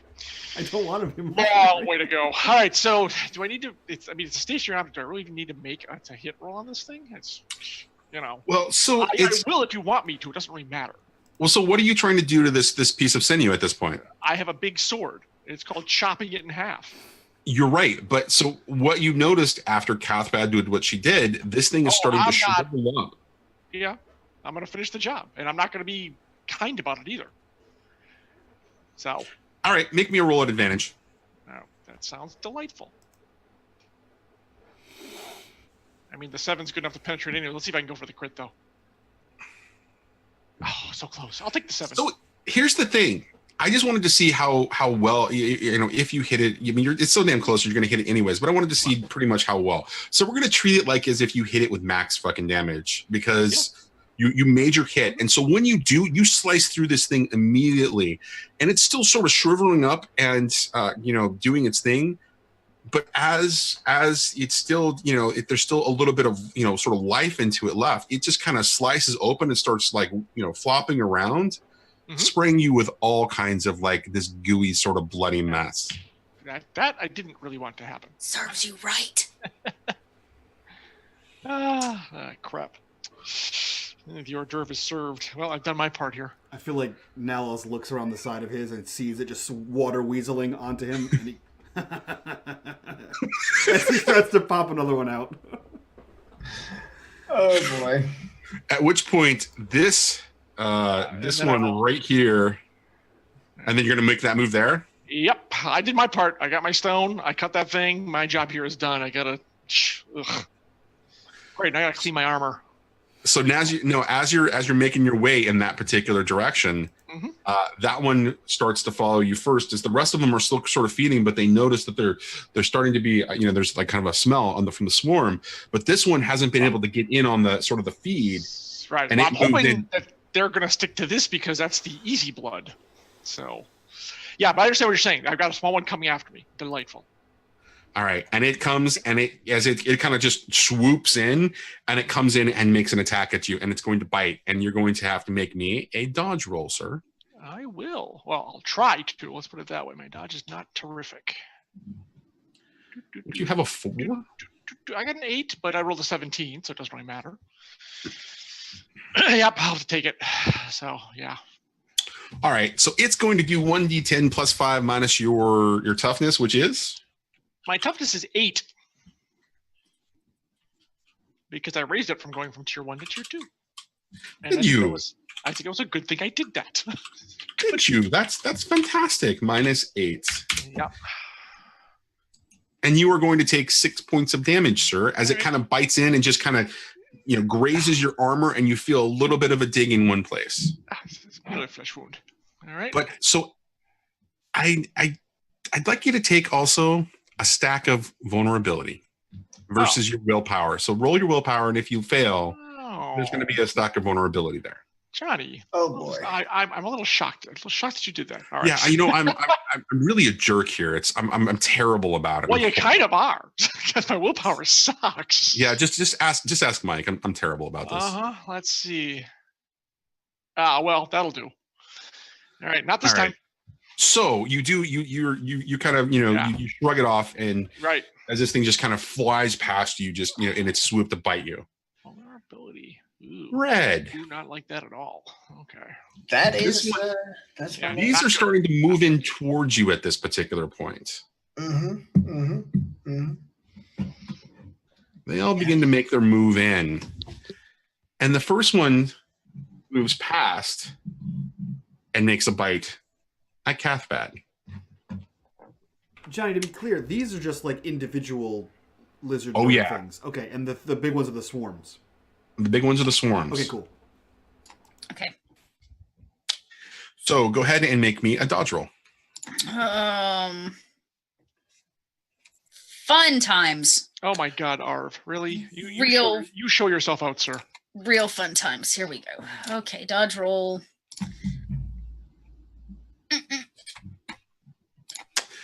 All right. What's your toughness? Or sorry, yeah, what's your toughness? A 6. You take a good old 2 points of. No, I don't, because I get to heal 6 points. So are you Well, really? I get to roll. Hang on. Awesome. So you kind of take that this thing takes a bite at you and it slightly grazes you, but you feel sort of the healing sort of power that Red has extended to you. Or no, it was you that actually cast it. Yeah, I cast it on. We found out I can only cast that on myself. Right. So it just kind of courses through you. But I need a willpower roll. Ooh, okay, I can do that. What is my willpower? I feel like Catbat has pretty good willpower. It's not so bad. We'll see. No, I don't make that at all. Please take 1 stack of vulnerability. Okay. And for the class, let me read you what vulnerability is. Wait a minute. What happened there? That. So vulnerability, -1 to your barrier values per stack. So that means your toughness and your toughness at this particular point. Okay. Goes down 1. Just goes down 1. Okay. Well, that makes sense, Scott. It's both of them, actually. I'm sorry to correct. It's toughness and resistance. And resistance. Oh, it's resistance. Okay. Yep. Fantastic on both of those. So you now have vulnerability. Johnny, you sound entirely too happy about that. I have to. Yeah. I don't like that tone. I take exception with that tone, sir. It's perfectly fine. It's perfectly fine. You're absolutely fine. All right. Second one moves in, tries to butt past Red, can't seem to do it. And when it realizes that you're in its way and you're fleshy, it tries to make an attack at you. So please go ahead and make me a dodge roll. All right, it's against 8. Red dodges nimbly out of the way. It gets nothing but a big, bulky bunch of robes. Right, and so it just kind of flutters past you as you kind of dance around it, but you sort of dance into the third one that is also going to make its attack on you. Please make another dodge roll, sir. Oh, barely hits. All right, what's your toughness? My toughness is 4. Taking a whopping 8 points out of you. Please make me a dodge roll, or a willpower roll. Okay, 1 second. Sorry. This really could be the death of 1,000 nips. Literally. Nope. You, sir, also will take a 1 stack of vulnerability. Okay. Yeah, exactly.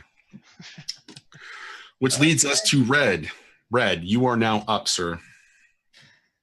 All right, man.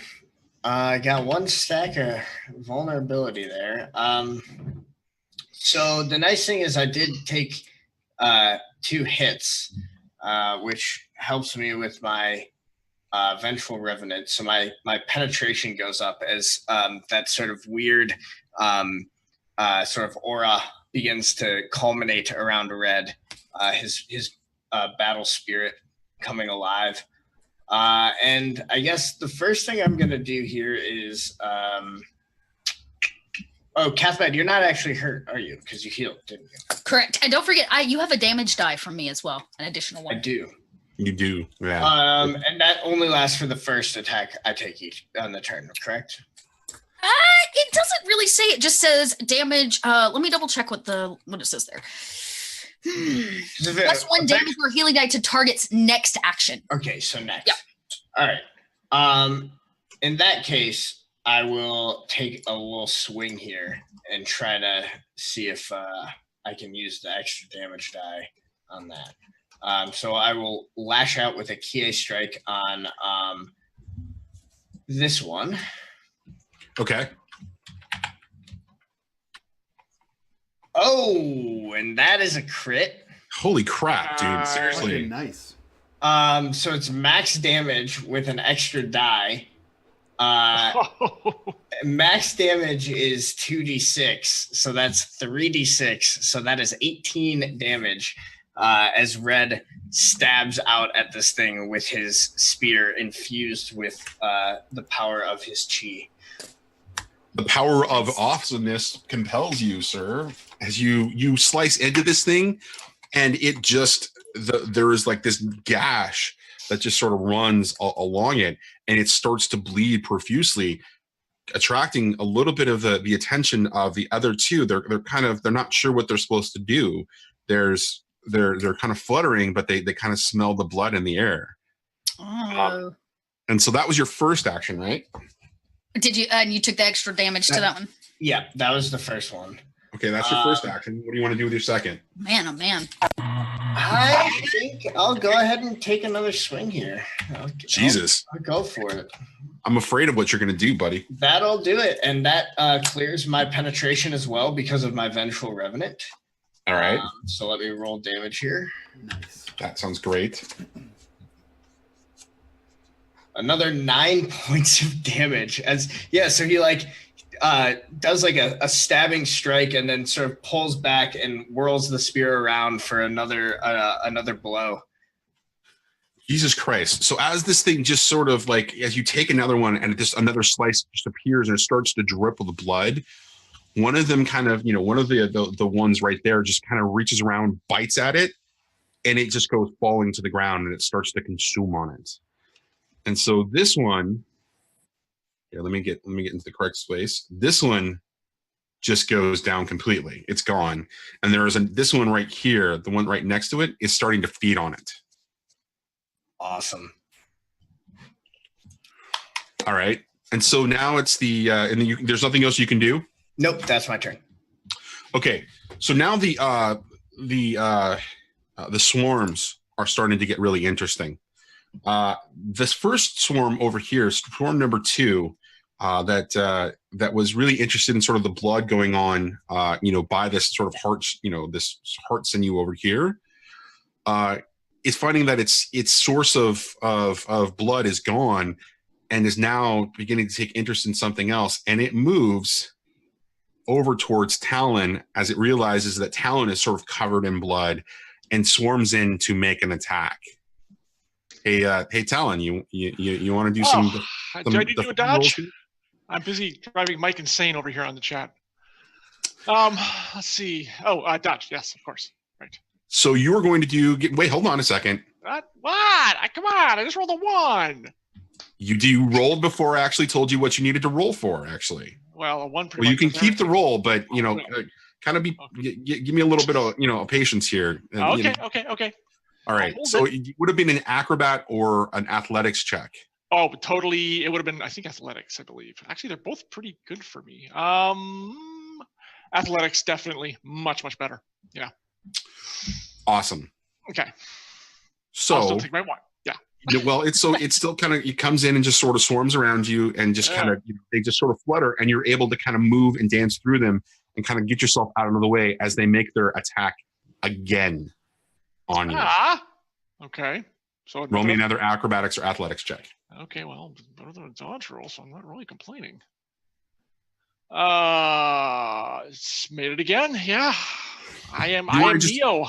You are just sort of able to dance through and kind of find yourself just sort of in this, and you're just kind of fending them off, but they're getting much more aggressive. Well, the blood layer on me is probably not really helping at this point in time. No, it's not. Great. All right. This one, swarm number 1, actually continues to feed where it is right now, but swarm number 3 is beginning to take an interest in whatever it is that Nalos is doing over here, and so they move adjacent and start to feed on the walls over there. As we move into I haven't cut that yet. Say what? I said I haven't cut that one yet. I don't know if that matters. I thought you cut something on that side. You were working on removing stuff. Yeah, I cut 2 on the side with 1 on it, and I moved over to the side with 3 on it. I actually haven't had my turn to cut yet. I'm assuming that there's a little bit of blood there. They're not taking interest. I just wanted to point that out. Yeah, no worries. All right, so we move to Cathbad. Cathbad, what do you do? How long is it taking me to do my little surgical slice? Is it taking me the full turn? Like 2 slow actions, basically?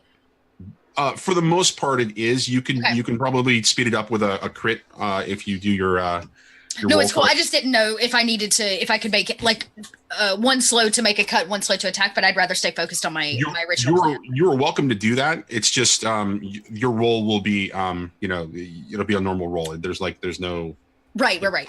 So no, it's okay. So the healing factor is still on me because that's a trigger condition, but I will take a free action and go ahead and put Wild Spraying back on red, so you get another damage die for this next round. So that is done, and then Cathbad will make her mend roll again to cut the left-hand tendrils free. Okay. Yay, I did it! All right, so describe to me what it's like as you're cutting away the second one, and then you're cutting away the one on the left-hand side. Is that what am I understanding? Yeah, so now the right and the left are free, so the only thing that'll be left is this back tendril, so that hopefully once it's free, the entire, crystal will swing back a little bit, because I have a plan. Okay, like I said. right. We're going to get in the back of the ship. Okay. Yeah, so Cathbad takes the bone knife and gingerly continues to surgically slice away at the tissue and tendons as gingerly as possible. And the whole time she continues to talk to the worm and apologize. She's like, "I am sorry, Great One. Please forgive me." As you can hear it probably the bone knife scraping between the tendrils and the crystal. Right, and so as you see it again, as it kind of pulls away, there are suckers sort of on it, and they begin to dry out and get black, and the rest of the tendril just sort of of the sinew just gets black as it kind of travels up, and just pulls into sort of into the heart sinew on the left hand side, and as it does, you are right. At first, the crystal just sort of drops a little bit and it scares you, but then it begins to kind of lean and sort of swing back a little bit away from the orifice. All right, cool. Can I get on it? I'd like to ride that crystal. Ride that crystal. Can I get on is it big enough where I could get on the top of it and basically, stand on it and swing? I want to get it swinging. Surfing on it. Mike's face basically just evokes my response to that. That's a yes or a no? Sure. I'd like to ride. Okay, great. Yeah, Cathbad continues apologizing. Great Worm. Can you roll me an acrobatics check? I can. Yes, exactly. I Just can. Okay. It's not too bad. You say that now. No, it's horrible. It's just really bad. Okay, wait. But it still doesn't make it. I needed an 8. So as you're cutting, you grab onto the final piece of sinew that's connected to the crystal, and you hold on. And as you sort of hold on, as the cut is happening, you all feel the roar and rumble of this sort of thing, again, experiencing the pain of the second heart sinew just sort of dying. And Cathbad, it pulls you back as the sinew just sort of swings, sort of back towards where Nalos is. And as you do, you feel that roar and that sense of emotional pain, that connection that you have with the worm just overwhelms you, and you sort of drop and sort of tumbling into the goo that is the digestive, area, sort of all around.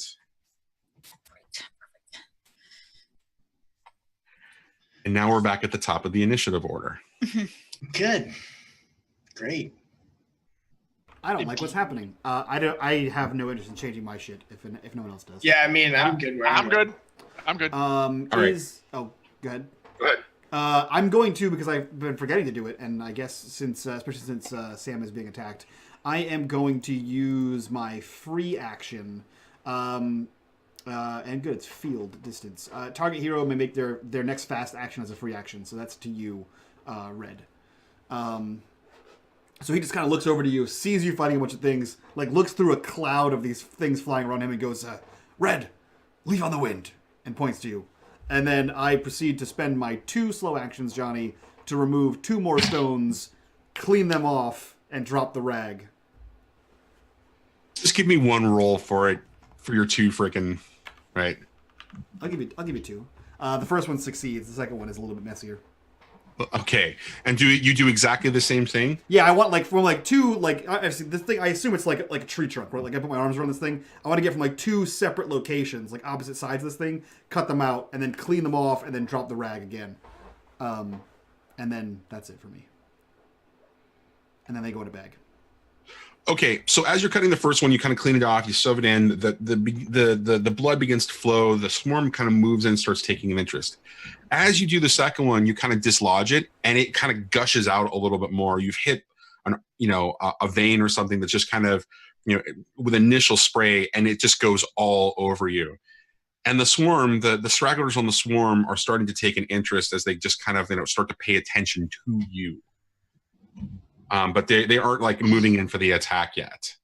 Gotcha. And so we're gonna cut to Talon. Talon, you are doing this sort of dance with the swarm and everything else, and there is another one of these things just kind of like moving towards you. Yeah, I think it's time to go on the offensive on these bad boys. So what I want to do is make. Oh, come on, stop it. No. What are you doing? Hang on. There we go. I want to first try to use a fast action to make a focus roll if I can. Let's see. Do it. I will. Well, I'll try. Do it. Okay, and I need. Come on, baby. Yes. All right. Good. That adds another damage die to my next action. And then I'm going to do. We're going to do a bone shatter on these bad boys. Actually, do I want to? Nope. Too slow. All right. We're going to try bone shatter on the swarm, the big swarm, number 2, these guys. Okay. Okay. All right. Bam. And unfortunately, that is a 16, which misses, which kind of sucks.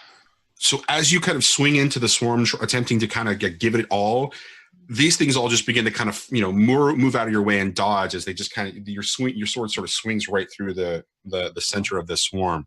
What are you doing with your second slow action? Well, I only have a fast left because I used a fast and a focus. So unfortunately, there's not a lot I can actually do here, which sucks. Let's see, shift. Nope. Well, I still have the focus side. I can keep that, but damn. No, don't need to use that yet. So I will shift away. I will use a shift action to move 1 step closer to the ship. So there we go. Okay. And unfortunately that's it. So yeah, that's where I am. All right. Pooh. So this, hold on just a second. Let me switch to right. So this one moves forward and makes an attack at you. Okay. So he's making a bite. So go ahead and make me a dodge roll.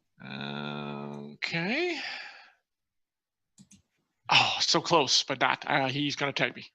All right. So going to be 1d6 versus 8. Is that correct? Correct. That is correct, sir. And you're going to take 3 points of damage. Yep. Okay. And that's where it's going to end its turn because it moves towards you. Cathbad, this one over here that was kind of chasing you, I'm going to move your character over where I think she would be now, which is probably about here. Would you say that that's about right where you might swing and fall? Yeah, I was thinking the opposite side, like this square, but yes, it's the exact same place. Oh, okay. Yeah. Well, go ahead and move her over there. That's perfectly fine. This one kind of follows you over and makes an attack on you. Go ahead and make me a swing. Did we lose Mike? I think his camera's gone. Oops. Still here, he says. Okay, I missed that. Okay, we'll just keep. Keep on. No idea what my No cam- idea what his cam did. We're just gonna keep moving. So, he's just in the middle of the process, anyways. so my condition's still up. Okay, so that doesn't do anything. You need a toughness roll. Yes. Okay, it is down 1. This is gonna suck a lot. Gangarang. Yep, fail. That, and you need a willpower. First things first. Yes, I'm going to need a willpower, but your toughness is 6. No, it's 4. 5 because you already took my vulnerability. I'm down 1 to 1. Yep. Yeah. All right. Minus Okay. 1. That's correct. So you're going to take 10 points of damage. Ooh. Okay, Yikes. let me hang on. Everybody, don't panic yet. I'm not. And then you're going to do a That's gonna- willpower thing. You've got the thing. Heal a little bit. So okay, 8. That's not too bad. I'm not so squishy. You were going to take 8 points of damage, and then you're going to need to roll me some willpower there. Okay, willpower. That does not. The vulnerability does not affect my willpower. Correct. Correct. That is correct. There's another. Hey, I did that one, though. Hey, there you go. All right. So now Willpower you for the win. absolutely awesome. So you feel the effects of it trying to kind of like whatever like venom or something that's trying to course into your veins, and you're just able to kind of shrug them off. Catherine probably says, "I accept your attack as a means of defense. I am like a virus."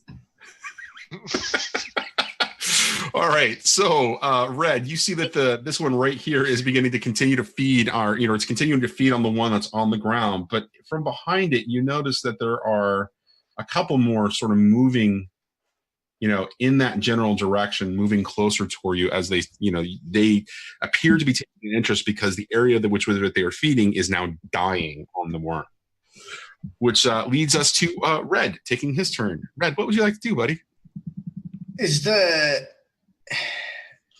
Did the crystal make it on the ship, or did the crystal fall too? The crystal is sort of dangling right here, right next to Cathbad, where I'm pinging. Like Red, I missed the ping. Okay, let's try again. Sorry. It's okay. Okay, yeah, too far away.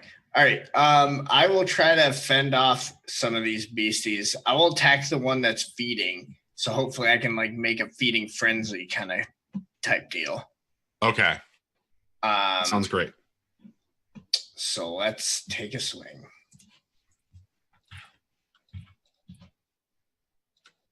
That is not good. That is not good at all. And you kind of swing and a miss. And it just, your attack creates a huge splash sort of like of digestive goo just kind of everywhere. But doesn't really do anything else to kind of affect the situation. So you've missed this first one. What do you want to do with the second one? That'll do it. And that clears my penetration. I get an extra die from Catbad, hitting this thing for 12 damage.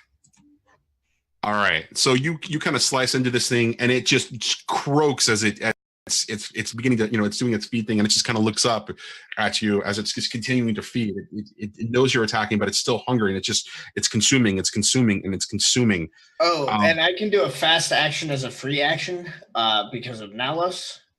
Yes, you can. So I will also throw a dagger at this guy right in front of me. Wow. Critting. Jesus. So what's the damage on that one? I believe it's 1d6. 2d6. Oh, yeah, 2d6. Yep. Oh, shoot. I've been misreading this whole time. I've been doing 2d6 on my spear, and it's supposed to be 2d8. I was reading the knife. Oh, well. Nice. Wow, nice. Yeah, Nice. but so that's 12 total damage. Was that with the plus the damage die extra one I gave you? I did it on the last Okay, one. good. Oh, okay. Yeah, so 12 extra damage. Sam. Well, I mean, I killed it the last time, so, Yeah, it's true. fine. Yeah, that's a good point. I think I'm going to kill it this time as well for another 12 damage, so. All right. It goes down into a puddle of just goo and slime and what have you as the digestive fluids begin to sort of work on its dead carcass. Do you have any of the ability to do anything else, or are you done with this with That's your turn? it for me. All right. So Now it's the swarm's turn. You awaken foes. This swarm continues to stay where it is. Swarm number 1 stays where it is. Swarm number 2 is going to move in towards Talon and make a couple of attacks. I will stop the first action it takes. Ah, well, thank you. That's really nice of you, because what it was going to do was going to overwhelming swarm. And so as it does, as it begins to like move in and try to hover around him, what does that look like for the swarm as it's rebuffed from attacking Talon? Well, let's find out if it is first, because I got to make the check. And I got There you go. All right, so I think we've seen like a couple of the different ways that this like weird mystical stuff affects creatures, and I think this time, it's hard to tell from Talon's point of view, but he thinks that it must be affecting their senses somehow, because these things seem to be biting and chomping, but they're just like zipping past him. And it's like almost like they're dizzy and like are distracted and can't see exactly where he is. They're confused. Exactly. Yep, that must be it. Okay. And so they're going to make their second attack and do exactly the same thing again, swarming around. Talon, what are you doing here, buddy? Do you want to make an athletics or an acrobatics check? Athletics, thank you very much. Please do. Well, I will, or I'll try. And I do. Yes. All right. Booyah. Again, so at this sort of rebust as their senses are sort of, they're trying to regain their senses as they're kind of swirling around you from Red's sort of rebuff of them with his ability. They still can't sort of catch, get a good catch on you as to what's, what they're going to do. And so they just kind of swirl around and just, begin to kind of, spread out just a little bit as they're trying to regroup themselves. This third one, Nalos, how you doing there, buddy? I'm fine. Wow. Okay. Well, so they're going to move in and also do the same thing to you. They're going to swarm you. Can I get an athletics or acrobatics check? No. Yes, please. Okay. I dodge. Athletics or acrobatics? Athletics or acrobatics? Either one. Same score. Cool. Do it. Kapow! I did it. All right. So they kind of swirl in, and you're dancing around. You're kind of bumping them off to the side, just doing your thing. No, I think I have athletics, right? So I just have the shield. I'm just kind of shield bashing them off of me, right? That makes more sense. It's like a pinball machine. Right. So you're kind of bumping them away, and as you're doing that, they kind of like swirl around and they move in for the attack again. So please go ahead and make me another one. No. Damn it! I make it again. I'm the pinball champion of the world. Just wonk, just whipping that shield around. Somewhere off in the background somewhere, there is a bard playing Pinball Wizard, in honor of Nalos as they tell his magic tale. As we cut to Cathbad, who is now dealing with one of these slaughter fish just kind of flying at her, and there is a sort of a dangling sort of crystal with the heart sinew just sort of sitting there. Okay. Kappa don't give a creepity crap about this little flying critter. So she's going to stand up and run or make basically a hopping leap for this crystal. She needs to get on top of it to make this work. So she wants to, once again, mount the crystal, and then hopefully the natural body weight will start the rocking process, and then ride the crystal, and then at its apex as it swings forward over the orifice towards the ass of the ship, I would like to cut the crystal tendril so that the crystal goes right in the ass. Is that descriptive enough for you, Johnny? livejasmine.com/unsung after dark, but okay, sure, let's do that. That is what I would like to do. How would you like me to make this happen? I'd like you to give me either whatever type of appropriate role to do the swinging action, and then there's the cutting inserting action, which we'll figure out separately. What do you think? Is this an acrobatics roll, athletics? Can we go back to the cutting inserting action real quick? No? Well, you're gonna have to just wait on the cutting action, Mike. I was more worried about the inserting action. Oh, well, you're gonna have to wait on that too. Not everything's instantaneous. If you didn't know. Nice. Not if you do it right. Not even inside a worm. Okay, so It's the same. It's the same. They're both 8, regardless of whether it's acrobatics or athletics. But I imagine Catman gets up, and it's almost like the way she used to like climb trees, or swing on the vine. She gets this like running start, and just on all fours she like leaps for it. Oh, missing. I did it. That does it. So Catherine, you kind of jump and grab this thing and you start to swing back and forth, and you just grab and you swing forward, and it looks like you're almost angled for going right into the back of the ship, but the sinew just kind of pulls you back, and you get to swing again, and it just you're perfect. It's like you can see the angle perfectly. You know exactly the moment that you have to cut, and you swing back, and now I'd like you to make the cut. Okay, men's roll for 16. Here we go. Holy crap, olies. Yeah!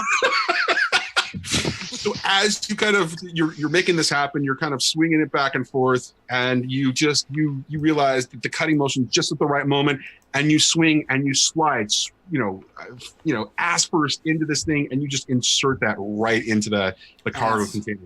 Right into the butt of the ship. Right into the butt of the ship as it kind of slides in, and you're riding this thing in, and we see sort of Catbad sort of disappear from the scene.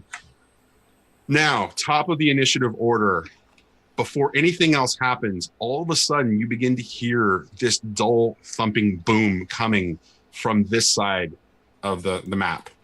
And it's just like, there's this loud sort of resonant sound, and there is a groan as it's just sort of a massive sort of, roar, just kind of all, encompassing. There's 1, there's 2, there's 3, and then all of a sudden this huge chunk of the wall of the worm just sort of implodes inwards as there is this streaming amount of light just coming in as there is smoke, and the rest of you are just sort of blown back from the concussive nature of this thing just kind of blowing in as the sort of the air pressure changes. You, all 3 of you that are still out there, Talon, Nalus, Red, you are all just like blown and thrown flat sort of to the ground in the goo. The swarms have all been sort of blown back farther into sort of the stomach on this side. And as the smoke is beginning to clear, you just kind of get a sense of the fact that there's this opening and there's this wind. And when the 3 of you look over, you see the following walking in from this sort of orifice. You see some sort of figure, black and red and white sort of face paint, very familiar sort of shape, to what the face paint that's on there, as there are other figures kind of moving in behind. And that's where we're going to end it. Holy crap. Your mic. Who is that, and why there's a giant axe? I'm not telling you. You got to find out next week. I think the red skull face, you kind of give it away. Well, I know where they work for, but who are they, and where's their axe for? I want. All right. And why did they blow a hole in our worm? Well, I mean, it's a dead worm now, so great job, Catbad. True. You're gonna die over those. The words. best part is like we're like, hey, we're gonna have to blow our way out of here. You're like, no, we can't hurt the worm. Let me just cut its heart out. Yeah. I surgically removed it. It's still, if you surgically remove a heart, it's still, you took its heart out. That kills people.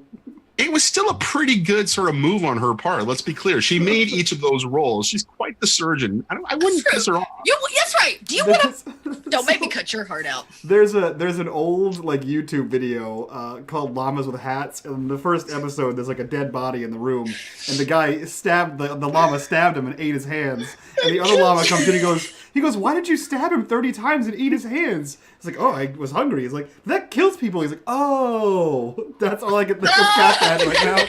You removed his heart, Catbad, but I did it surgically. It still kills them, Catbad.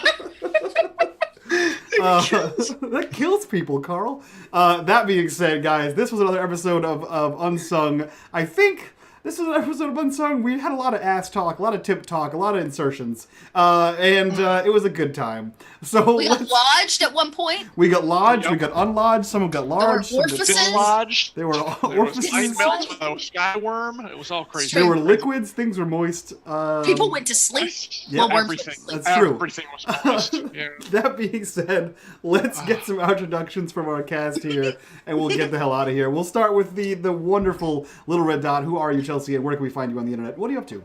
Yeah, I'm Little Red Dot. I am PG at all points, everywhere. If you take that seriously, you don't get my sense of humor. So you can find me online, playing in lots of PG games on different channels throughout the week, including this one. You can catch me on the North by Northwest podcast. You can catch me over on unMadeGaming's channel in a Prince of the Apocalypse campaign. On Thursdays, you can catch me on Pro Restarter for a little homebrew D&D. And then on Saturdays, you can catch me right now in 2 games on Saturdays. The brand new Capers RPG set in 1920s where gangsters have superpowers. You can catch me in that game. And then promptly after that in a Vampire the Masquerade campaign that's been going on for quite a while. Shit has hit the fan. So that's my Saturdays over on Roll For It. So lots of places you can find me and playing games. Sweet. Let's jump right over to Sam. Sam, who are you? Where can we find you? And what are you up to, my dude? I'm Sam, twitch.tv/WizenFool, Twitter at @TheWizenFool. I'm here for right now. This is the show I'm on, the only one for the moment. This was I only got to do a little bit of random religious philosophizing today, a little bit less than normal, but I'm sure we'll get to. We got interrupted by all of the jokes about rear ends and. And backing the boat up. Yeah, if you want to see more of Sky Pilot Monk Red, I'm sure we'll see how that goes next week. Thanks for tuning in, guys. I had a great time. Hell yeah. Let's jump over to John. Who are you? Where can we find you? And what are you up to? Hey, John Helper's Radio Johnny Panda here on Twitter and Twitch and other places. I am actually the lead editor for Emberwind. This has been a lot of fun watching Johnny try to corral these cats, myself included, and us doing our damnedest to thwart him at every turn. It's been very interesting. That's exactly a great description. I'm a little sad that Sam didn't work the theology into all of the butt mentions. That's the only thing that could have made this would have been the cherry on top. But anyways, We haven't had a chance yet. The philosophical butt talk will come. yeah, when we have shawarma afterwards, exactly, be perfect. Anyways, What's happening? I do D&D with Arv, who's also been lurking in the channel on Arv and Elrond's channel. We will be running, and I don't know if I'm going to be there Saturday. It's still 50-50. And I'll be running my own Axia campaign, which is I think the last day of the month, or the 27th or 28th, one of those two. We just ran a honey heist last week, which was a blast because we're down a member. But these are here and there. That's where I am. So that's where Oh wait, I'm on Arv's channel this week too. I know. Oh, we both are, Mike. I You know, plug we're in the that one. same You plug because I show. forgot. I will. That being said, and speaking of plugging things, Johnny, who are you? Where can we find you on the internet? What are you doing? Wow. Yeah, I just don't know how to respond to that. Hey, guys, I'm Johnny. I'm Video Store Cowboy. Everywhere except Twitter, where I am Vid Store Cowboy. I'm right in the middle of 28 days of streaming in February, and this was day 20 for me, or day 19 for me. And this is kind of a blast, guys. You are fucking nailing it. And yeah, John, it's a real surprise watching what the material says versus what you guys are destroying about it, right? This encounter was supposed You're doing a pretty good job yourself, sir. Let's not spread. I want to spread it right back at you. So this encounter was supposed to be combat driven, and yet you guys actually avoided a lot of the combat. And so Miss backed the truck up. I mean, so It's a cargo ship. You gotta back it up and dump it. You Yeah, gotta but back it up now- and drop the rear. yeah. The problem is now we're in a lot of trouble because this is. I know how this encounter is supposed to go. This is not how it's supposed to go. Okay. I mean, listen, you We're can write. not in any trouble at all. I've got a great plan. Get the crystal on the boat, fly this sucker. We gotta exit now. Yeah, that's all. That's all we got to do. Yeah, sure. Yeah. Well, so this is coming from the guy who basically executed a crazy Ivan, in the stomach of a big fucking flying worm. Let's be clear. If anybody I'm going to trust in this scenario, it's going to be Red. That is a good point. That is a very good point. Although Cathbad gets a close second here because of all the excellent roles that she had this time. And with that, I'm going to say back to you, Mike. Perfect. Guys, if you want to see more of me, come check us out on Thursday. Actually, I have no stream tomorrow. Thursday, we have Blonde the Reich. On Friday, I will be with Chelsea on Arbinaron's channel playing Mission Impossible.